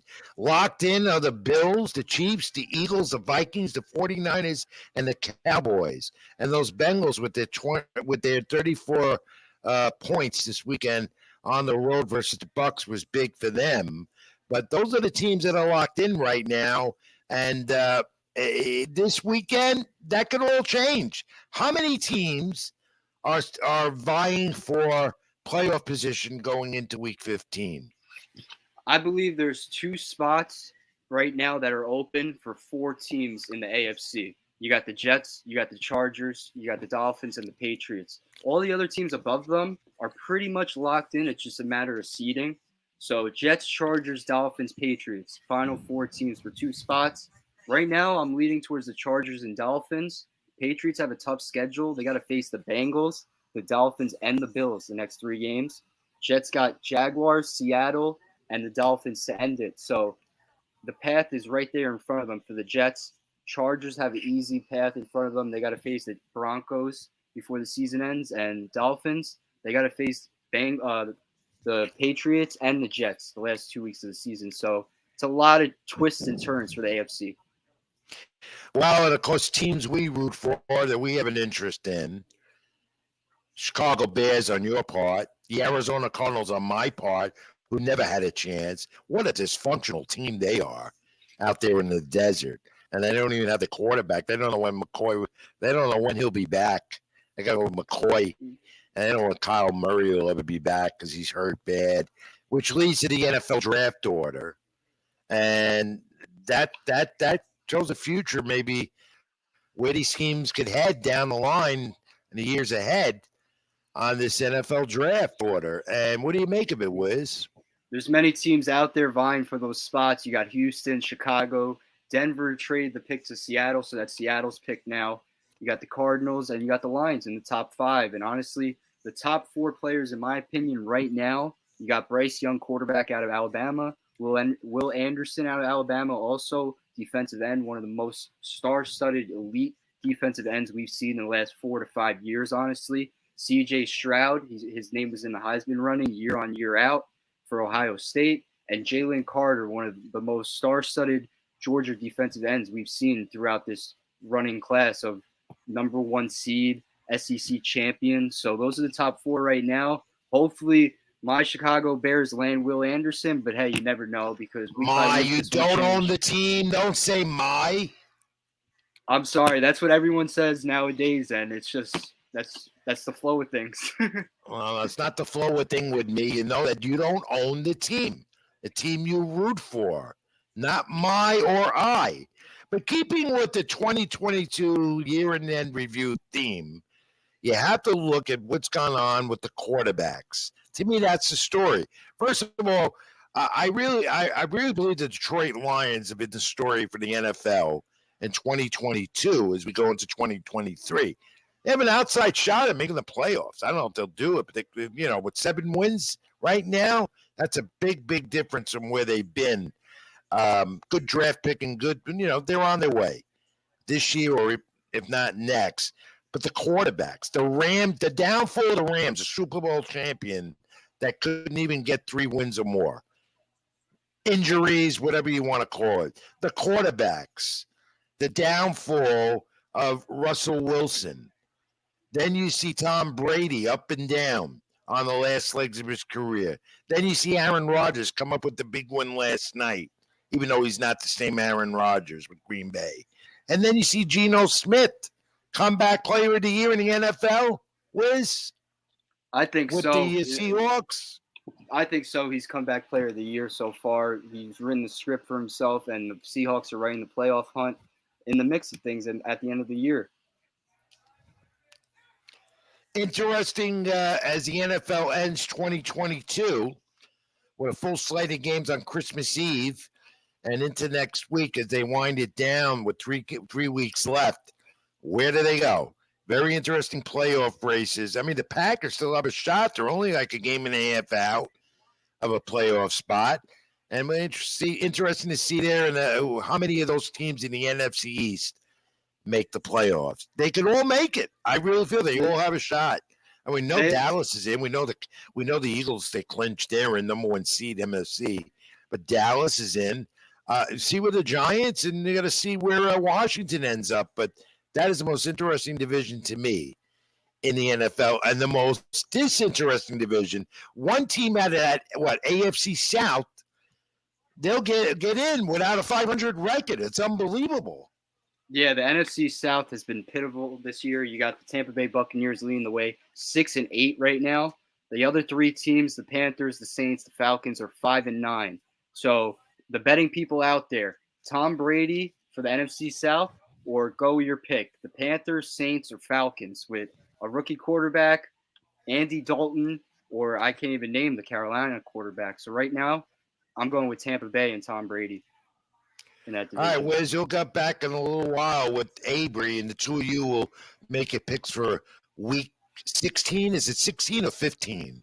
It's week 16. Time Unbelievable. As you go into Christmas Eve slate of games. But this is the program, or the time of the program that I love, that you've become to be a big part of. And it's back this week because we're together again. Nobody beats the Wiz. So, Avery, put up the lion. Let's hear the theme. Happy holidays to all. Too bad we couldn't put a Santa hat on the lion, because that's the Wiz right there. You know how this goes. Yes or no? I asked the Wiz a couple of thoughts, and he gives his opinion. And the final, nobody beats the Wiz of 2022. Look at that smile. Look at that. He's railing, ready to go. Coming out of the bullpen, in the pitch, on the gridiron. He's ready. Here we go. Wiz, of course, we talked earlier about Messi in the World Cup in Argentina. My question to you, yes or no? Well, even with the Messi, what Lionel Messi did, and the World Cup in that final as it was, will the sport of soccer ever become a mainstream popular sport here in the United States? Yes or no? Yeah, I believe so. It's just going to take year in and year out. 2026, we're going to see improvement at a bunch of stadiums across the United States, Mexico, and Canada.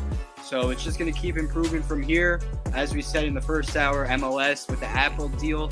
So year on year, hopefully Messi joins Miami and we see that. So soccer is definitely going to grow in the States, and expect by 2026, we're going to get sold out LA stadiums all the way to New York. Nobody beats the Wiz live here on Sports with Rich on the SLG network. We continue. 3 weeks left in this NFL season, as we've discussed. Giants, Jets, Patriots, Seahawks, Lions. Out of those teams I mentioned, which ones make the NFL postseason? I go with the Giants and the Lions.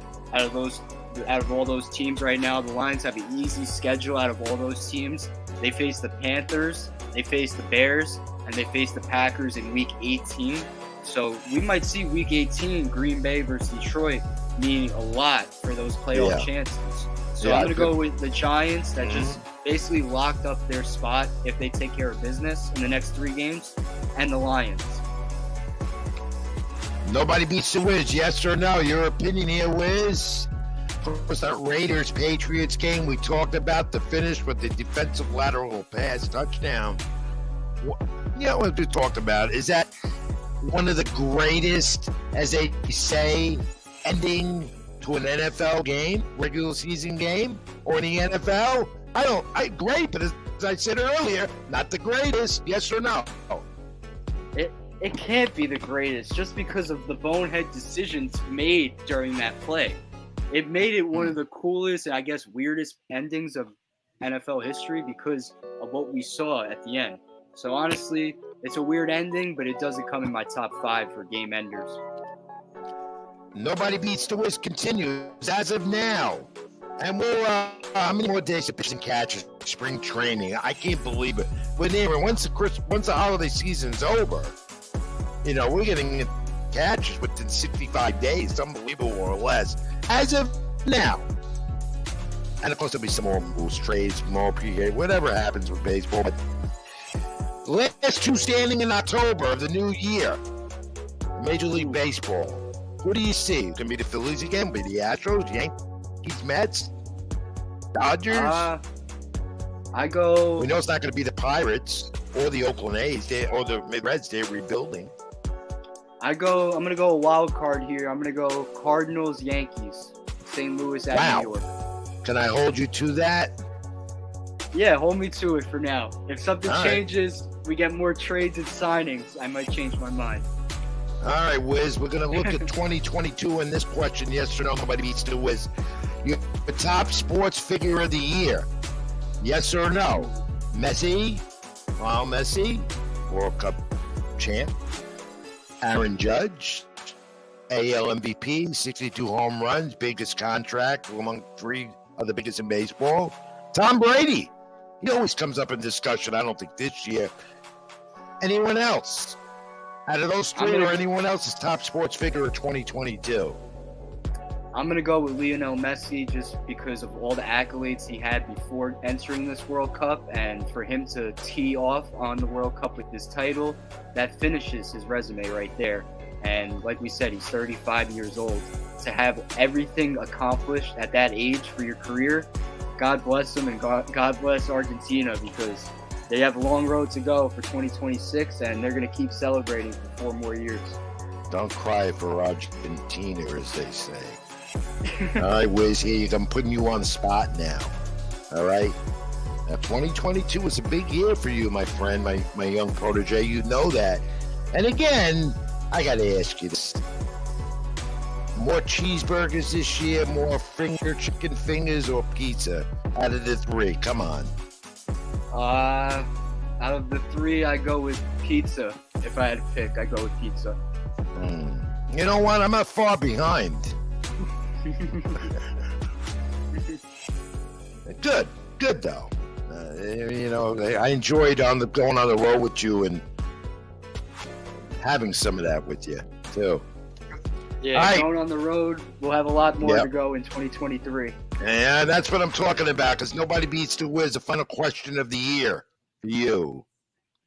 Your highlight of the year. I mean, you did a lot. Now listen carefully to this.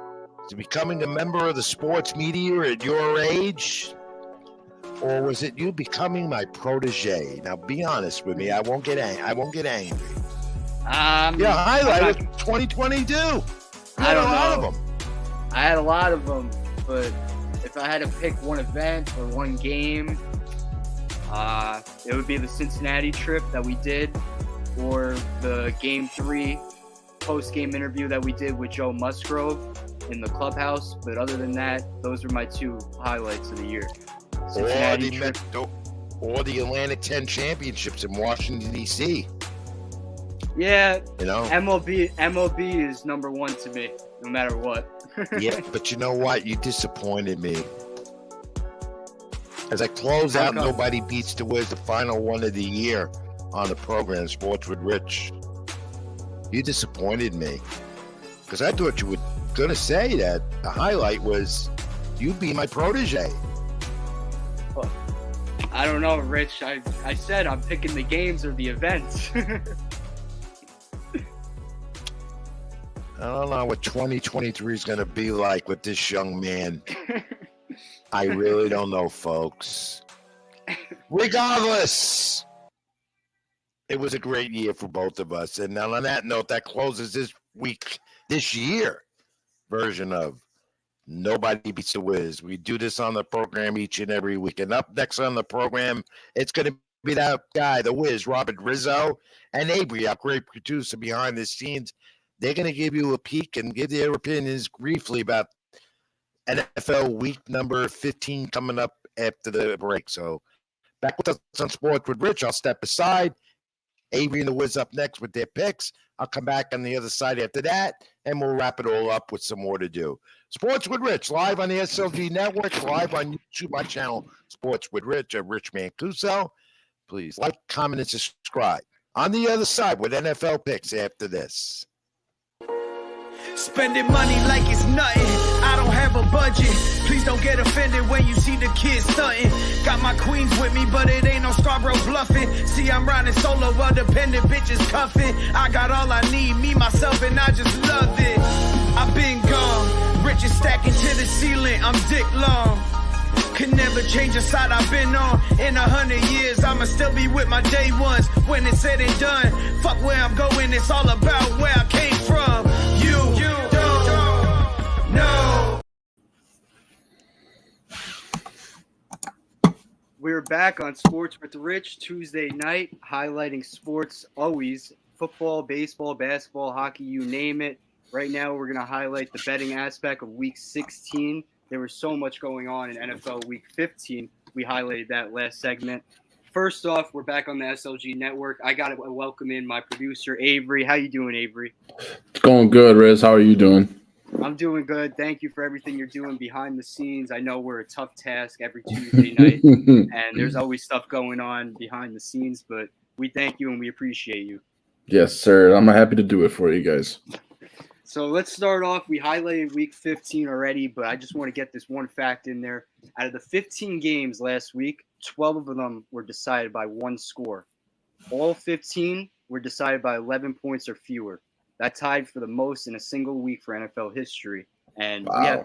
we have 3 more weeks to go. Expect more complications going on and minute-by-minute changes in the fourth quarter because last Sunday, my phone was buzzing with score updates. Yeah, that's insane. I mean, I'm glad to see that football is getting more competitive and we're seeing less blowouts every week. It's good for the game, honestly. For sure. It's always good for the game when you get those comebacks and you're glued to your seat. You don't want to turn off the channel or switch the channel. So let's get into it. Week 16, we have 1 game on Thursday, 11 on Saturday for Christmas Eve, 3 on Sunday for Christmas Day, and then 1 following for Monday Night Football. We start off at MetLife Stadium. Jacksonville Jaguars are at the New York Jets. Right now, the spread's a pick 'em. Total set at 37.5. I'm leaning towards Jacksonville. Trevor Lawrence leading the way. They just beat Dallas. And I'm going to lean towards Trevor Lawrence over Zach Wilson, former 1 versus 2 overall pick. Jacksonville all the way. Yeah, I'm leaning Jacksonville here too. This team is ticking at the right time. Zay Jones and Evan Ingram are really starting to blossom into the roles that they have to play there. And those two have been cooking it up the last 2 weeks. There we go. So Jags are our first pick. Next pick going on, we got New York Giants at Minnesota to take on the Vikings. Minnesota's favored by 3.5. The total is set at 47.5. Daniel Jones versus Kirk Cousins. Perhaps we see this in January for the playoff rounds, but right now we get it in the regular season for Week 16. Minnesota 3.5. I'm going to go with Minnesota 3.5. If it goes up to 4, I'm signing with the Vikings after what I saw last Saturday. Yeah, I really want to hammer this over here. 47.5 for these teams is going to be, I don't want to say easy, but it's inside of the realm of possibility. Even after what we saw last week, the Vikings defense really only gave up 13 points. There were a lot of special teams miscues and a pick 6 in there. So the Vikings defense didn't do horrible. I do like the Vikings to win this contest. There we go. So next on the board, we got Seattle at Kansas City. The Seahawks take on the Chiefs. Kansas City is a 9.5-point favorite. Total set at 48.5. Geno Smith versus Pat Mahomes. And lately, Patrick Mahomes hasn't been the Mahomes we know of, throwing interceptions, keeping the game in reach against the Texans last week. Went to overtime. That was a stunner right there. Mm-hmm. But I think this is going to be a get-right game for Kansas City. I don't know about 9.5, but I'm definitely hammering the over at 48.5. Kansas City money line. If it went down to 7, I'd lead you Kansas City. Yeah, I'm not sure what's going on with Patty either. Yeah, he's just not playing like himself, throwing the ball. He's not. It's like he's not seeing linebackers. I mean, he had 3 interceptions against Denver 2 weeks ago, and 2 of them are right to the defender. I understand balls get tipped around sometimes, so some of these throws that he's always made ill-advised throws by the book, but he's a magician and he can get away with a lot of those. I guess it's just recently he's getting bitten, but I do like the Chiefs to win over Seattle. Especially because that keeps the Green Bay Packers' hopes alive. The Seattle needs to lose one of these 3 games for the Packers to be able to squeak in. So I'm rooting for Kansas. Aaron Rodgers run the table, perhaps. We'll get to it when we get to Packers Dolphins. But next up on the board, Bengals at the Patriots, aka the Bad News Bears, for what happened this past Sunday. The Patriots are known for that because what just happened in Vegas. That's a blunder on all aspects. Bengals are 3.5-point favorites over New England. Total is set at 41.5. Right now, I'm going to ride with Joe Burrow, Joey Ice. He's been winning when needed upon.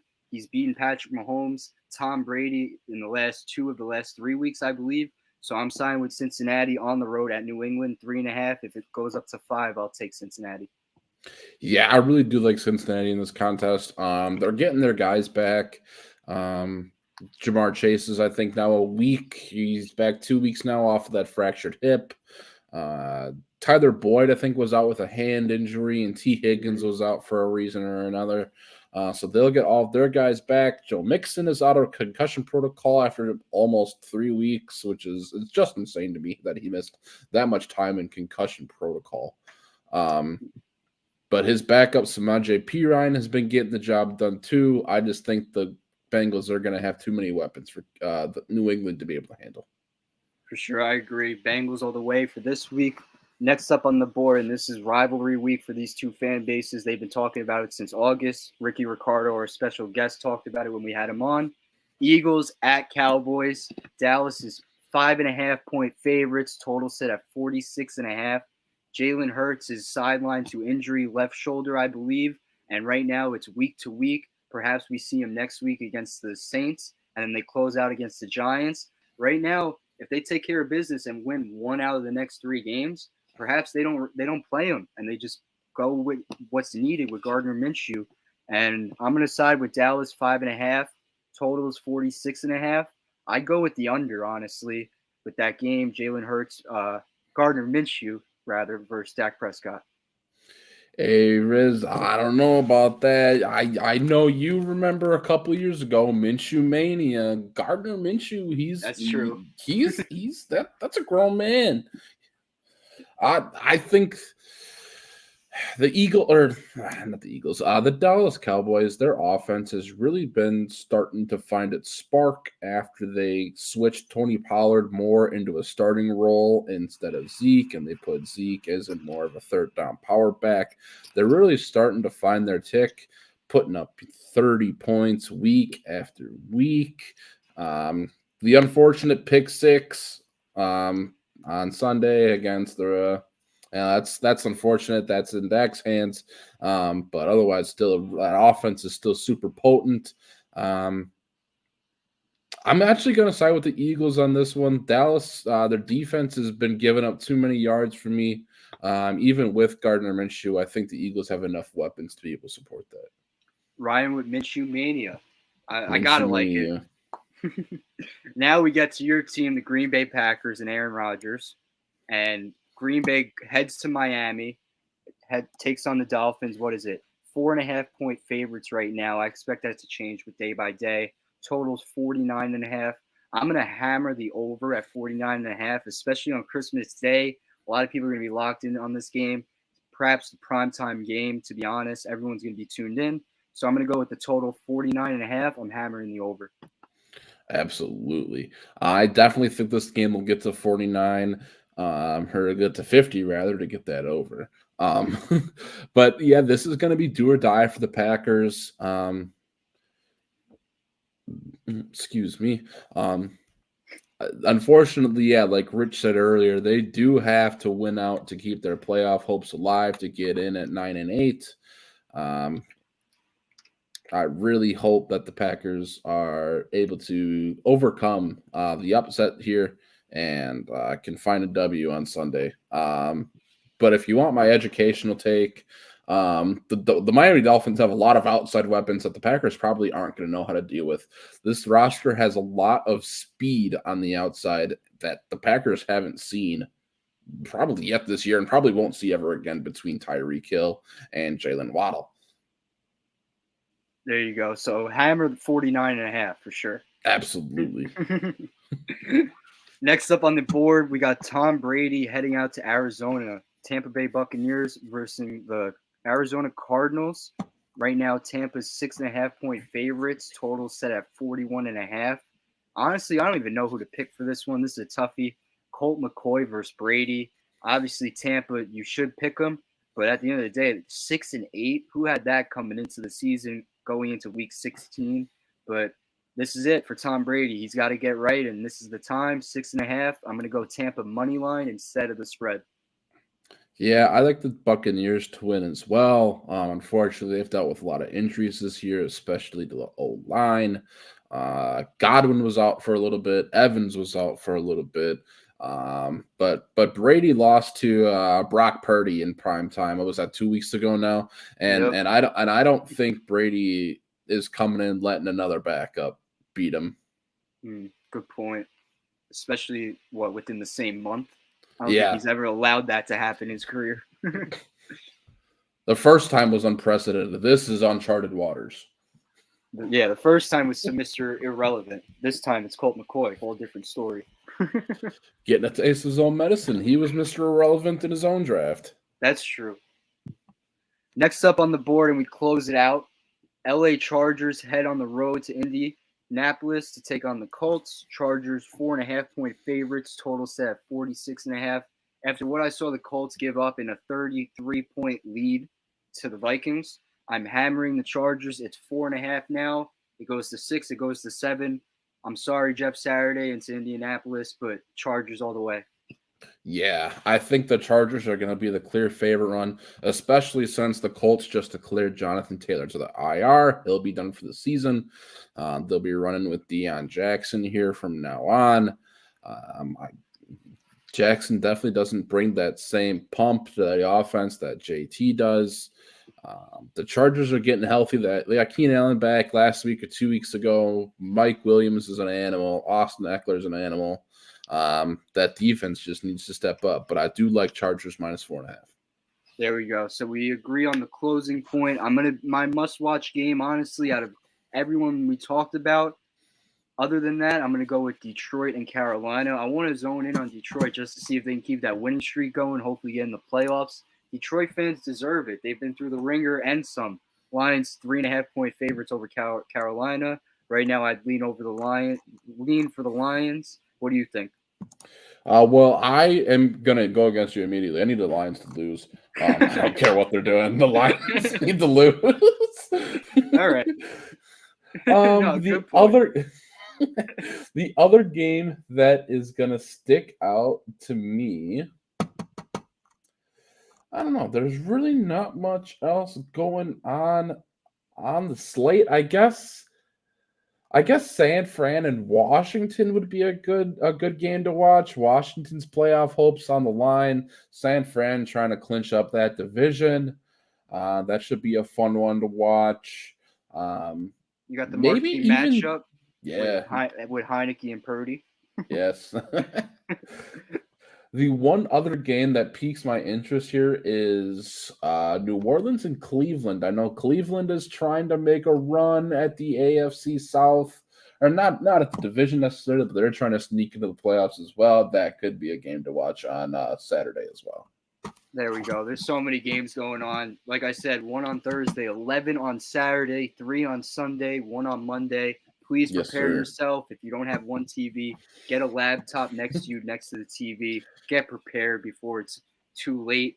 But that's what we do here, SLG Network. We're zoned in fantasy football. Lock in on all our programs, football highlights. We do it all the time. So just lock in, like, comment, subscribe. And on the other side, we'll go back and join with Rich Mancuso, highlight the sports year, 2022 special announcement, and more to come.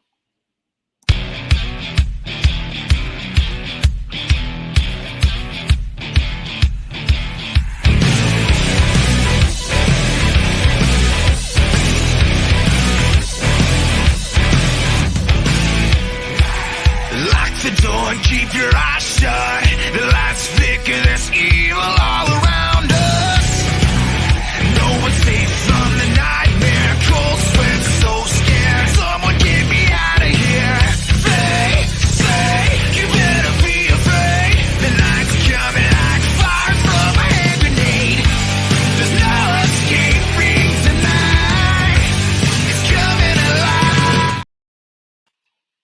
And hour number 2 continues a little more. Tuesday Night Live, Sports with Rich on the SLG Network. Live on YouTube, other social media platforms. Like, comment, and subscribe here on the SLG Network. And also on my channel, Rich Mancuso on YouTube. Thank you for your great support this year, 2022. As we came into the network, Wiz and I really appreciate your support. And also to the guys behind the scenes at SLG Network who make this happen. And on that note, we'll continue to wrap up the year 2022 to probably the bottom of the hour, and we'll close the door on the year. And, you know, Wiz, again, the sports year 2022, coming off pandemic rebound and did very well. We talked about that in the first 2 hours. We'll continue more with some of the other sports, touch on it briefly, including college football. Georgia, once again, vying for a national championship in 2 weeks in the new year. Looking forward to that. They won their first national championship this past season since 1980. They're a wrecking force on defense and offense. SEC champions this past year, their first time since 2017. And in 2 weeks, like you said, they enter the college playoff, number 1 seed against Ohio State, and Georgia's favorite as 7-point favorites right now. Let's see what happens, and we'll get to it 2 weeks from now. And I want to thank new viewers that have come into the program in the last few months. Guys at Quality Cafe in the Bronx, where I hang out a lot. And to Roman and Raul and Jose and all the others there, and John and Doreen and some of the others that I know. Getting some support for the program was greatly appreciated. We continue with the NBA. As the 2022 year winds down, and was a good year for the Warriors, winning another championship. And the Lakers are struggling as we end the year. And, you know, there we go. The Warriors again, but they're in a struggle. They don't have Seth Curry. That's a big part of it. Anthony Davis now out for the Lakers for about a month with a right foot injury that's going to hurt them more. Lakers are currently 12th in the West and at risk right now if they had the play-in game. That's how severe that is for them. The Knicks and the Nets, the hot teams in the NBA right now. And, of course, the story in the NBA, I think, throughout the year, again, was Kyrie Irving and the Brooklyn Nets. Yeah, it's definitely Kyrie Irving and the Brooklyn Nets. Week in and week out, there were storylines. Right now, they're winning. They're on a 6-game winning streak. They got Golden State tomorrow. That's going to be a huge threat to them. No Steph Curry for the next 2 to 3 weeks, dislocated shoulder. And as one of our viewers commented, John, before around 9:35, he said the Knicks were smoking the Warriors. Actually, they won 132-94 at Madison Square Garden. The Knicks are taking care of business. 8 wins in a row for the Knicks, as our colleague Howie Carpin mentioned in his content, New York Sports Day. But they just keep on rolling day by day. And Brooklyn Nets, they keep on rolling 6 in a row. So New York, they got a lot going. That's great for the NBA. That's great for the NBA to see resurged Knicks team. Brunson is doing a part there. Randall is doing a part there. They seem to be getting it together, Wiz, and that's good for the NBA. Both New York teams doing well right now. And let's see how the rest of it transpires in the new year 2023. Don't forget to like, comment, and subscribe to us on the channel, on the SLG Network. I'll say that again and again. Sometimes I repeat it and reiterate it, but it is important to all of us here at the network. And also get our social media. Scroll to the bottom. Avery put it up again. I'm at Ring786 at Twitter, Facebook.com, Rich Mancuso.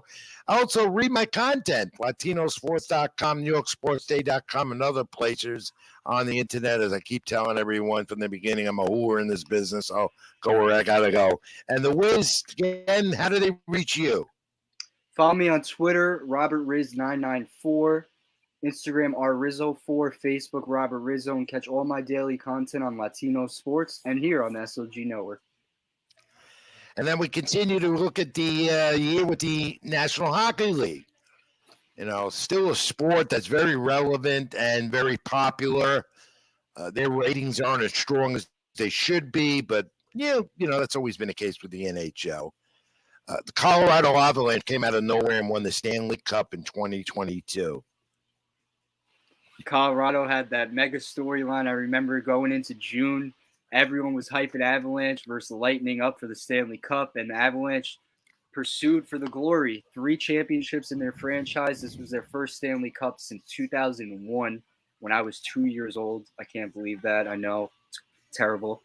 Avalanche right now this season, they're 17-11-2, 36 points on the season, 7th in the Western Conference, right where they need to be right now because, honestly, we're just zoning in on the NHL season. It's 2 months in, a lot to go. A lot of changes will happen in these seedings, and Avalanche are right in the mix.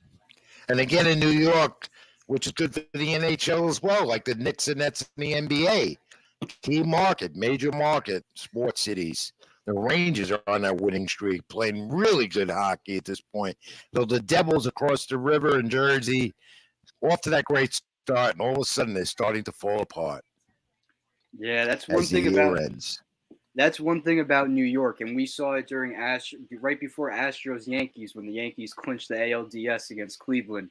When New York wins, and it's really the mega story throughout sports, you notice it in everything: newspaper, Twitter, Instagram, TikTok.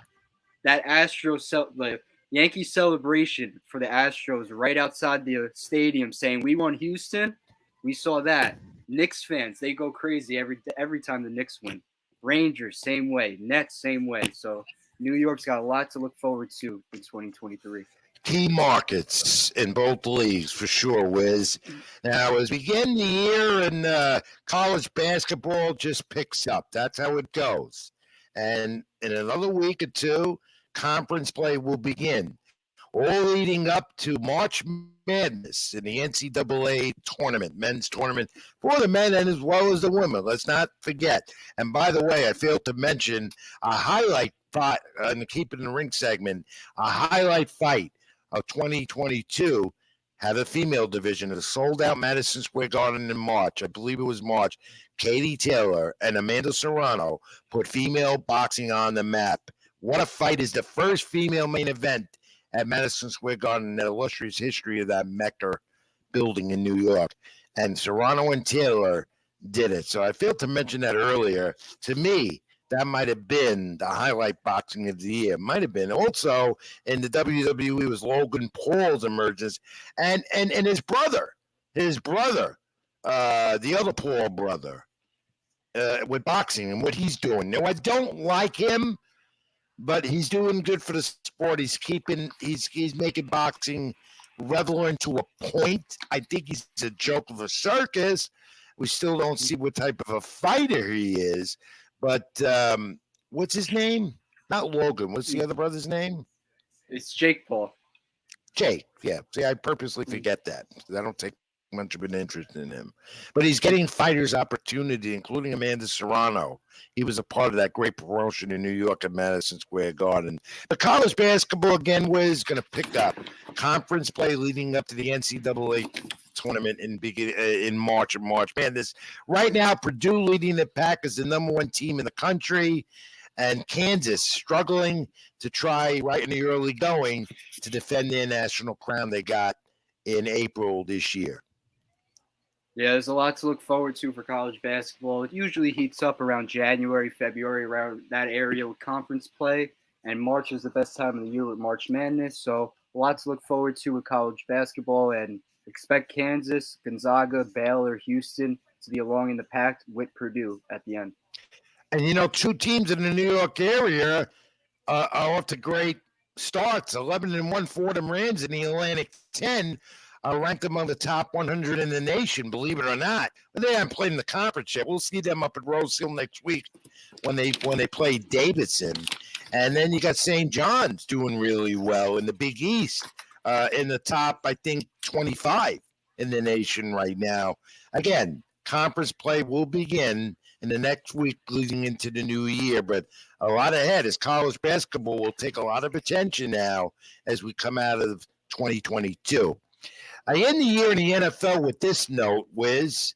I don't know if you saw this. The 32 teams spent $800 million between fired coaches and front office employees in the last 5 years. And the NFL has said that's a major concern. But there's a lot of change in sports in the front offices and head coaching reigns, except you got to pay for the guys you let go. Yeah, you see it with college football, NFL every day, honestly. When guys get fired, the contract pursues year in year. There's guys getting paid $35 million after getting fired, and I'm just baffled every time from seeing this. Why would a university, why would an organization give a guy 8 years?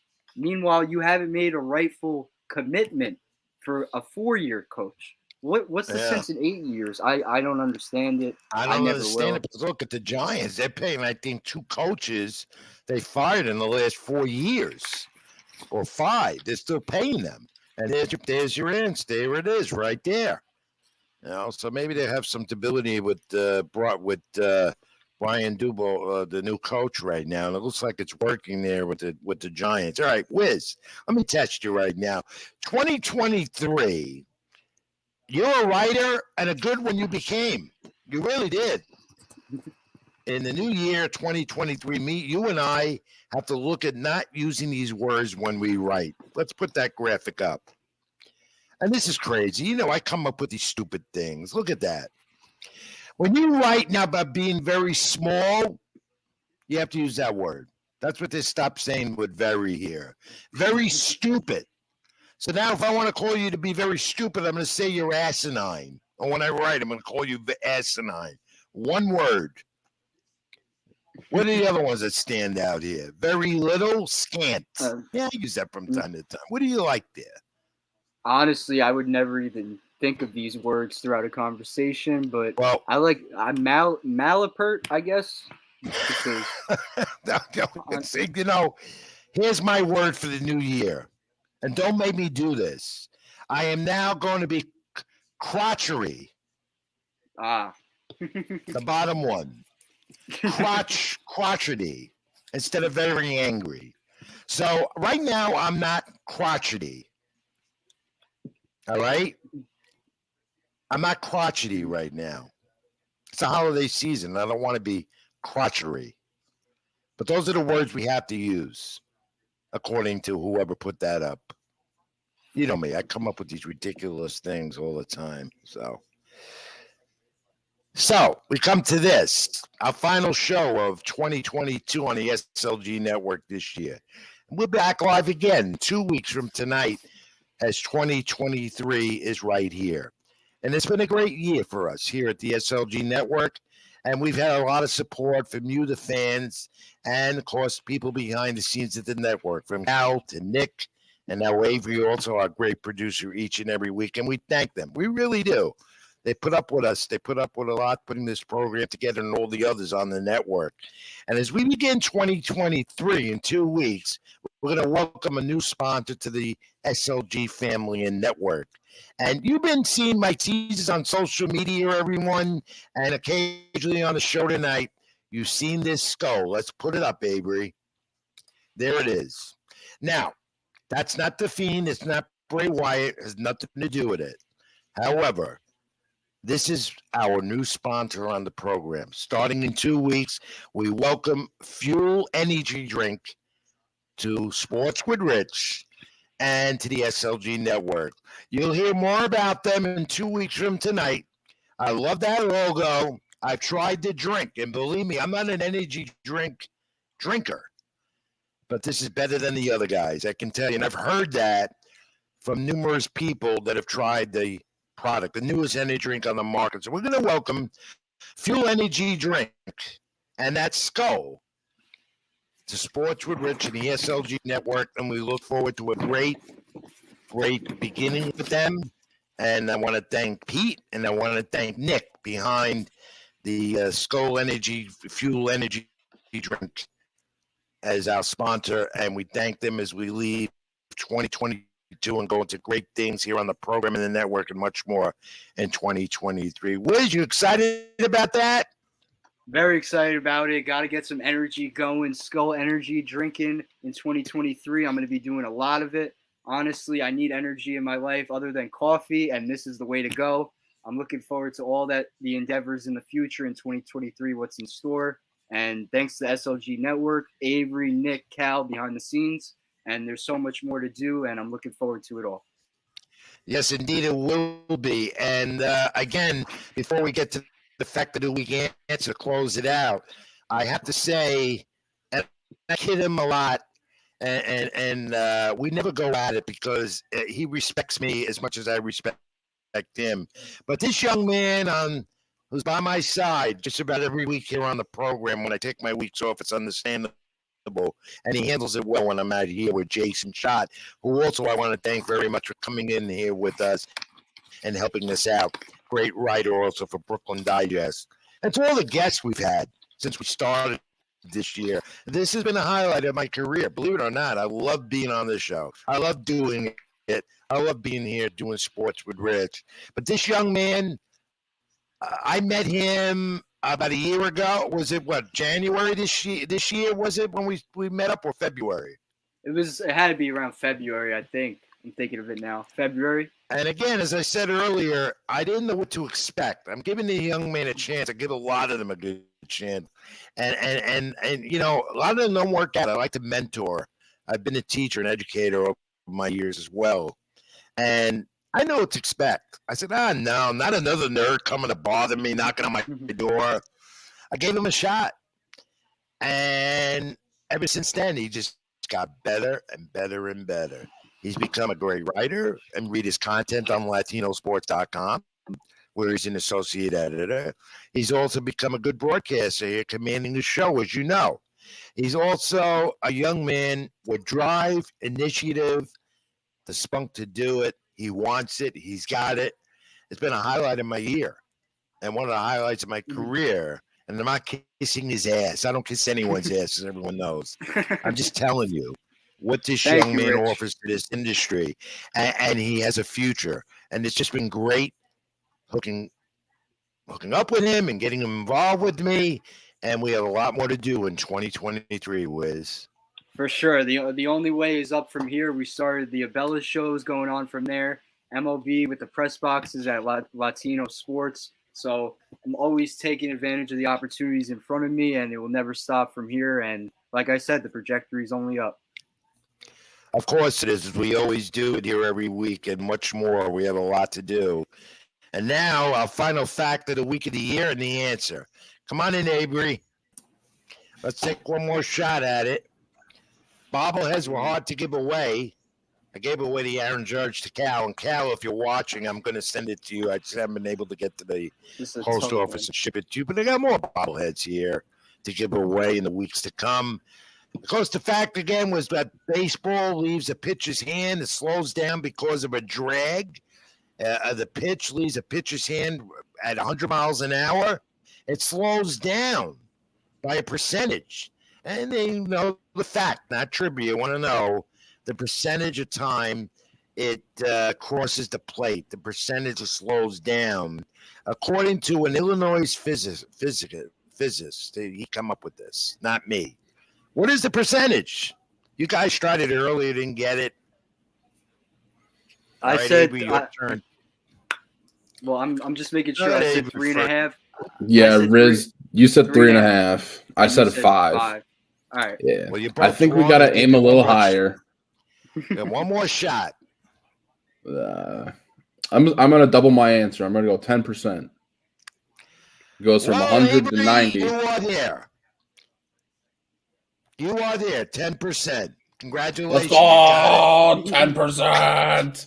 There we go. Wiz, what was your answer going to be? I honestly was going to say 6.4. And then once you said double, I'm like, yeah, I'm wrong. The answer is 9 to 10%. So Avery got it, though. 9 to 10%. We'll give it to him 10%. You know, Avery, I owe you something for being a great producer, great supporter of us on the program every week. You can take I me don't to know the if I'll send a Yankees game check when they play the Brewers next year. How about that? over there in Milwaukee. No, in New York. Oh yeah, you come here. You gonna come to New York in the new year? I'll come to New York. We'll make All it right, happen. you got it. Hold you to that. You're gonna get some tickets when you come. All right, Absolutely. Avery, my friend. All the best to you and the guys at the network. Have a great holiday season. Merry Christmas, Happy New Year, whatever way you celebrate it. God bless. Stay healthy and enjoy with friends and family, my friend. And we'll see you in the new year, okay? And we'll continue Yes. Thank you very much, guys. We'll see you too. Happy holidays. Thanks. And Wiz, I've said enough. I've said enough. We have a lot to do in the new year, and we do have a lot planned with guests, segments, and again, looking forward to the new sponsor to be a part of this program every week, Skull Fuel Energy, and you can see a lot of that. And one more time, Avery, put up the skull. It's going to be nationwide as well, though. Worldwide, nationwide. There it is. Skull Fuel Energy Drink. And the Wiz and I will sample it and let you all know how great it is. Thank you. All right, Wiz, this is it. Yep. I'm going to see you, I know. I'm going to see you next few days for some college hoops or whatever. But in the meantime, to you, Wiz, the best to you and your family. Happy holidays. Merry Christmas. Happy New Year. To all of you, I want you to have a happy holiday season. Stay well to each other. Be safe. God bless as always. Wiz, final thoughts as we say goodbye to 2022. I want to say thank you to everyone out there that's been watching us, reading my content. Honestly, 10 months ago, 11 months ago, I was just delivering pizza. I just had a random job. I wasn't doing much. I was just out of school. And thank you to Rich, who gave me the opportunity. And thank you to everyone out there for giving me that chance to just be myself, talk about sports, the dream I've been living so far the last 11 months. And like I've been saying, the trajectory is only up from here. And it's all thanks to you guys. Happy holidays, everyone. And as we close 2022 here on the program, like, comment, and subscribe here on YouTube, SLG Network, my channel, Rich Mancuso, and other social media platforms. And we must say this for the final time in 2022 is, how do we close? Keep it in the ring. Keep it in the ring, everyone. God bless. Happy holidays. See you next year in 2023 on Sports with Rich. Father.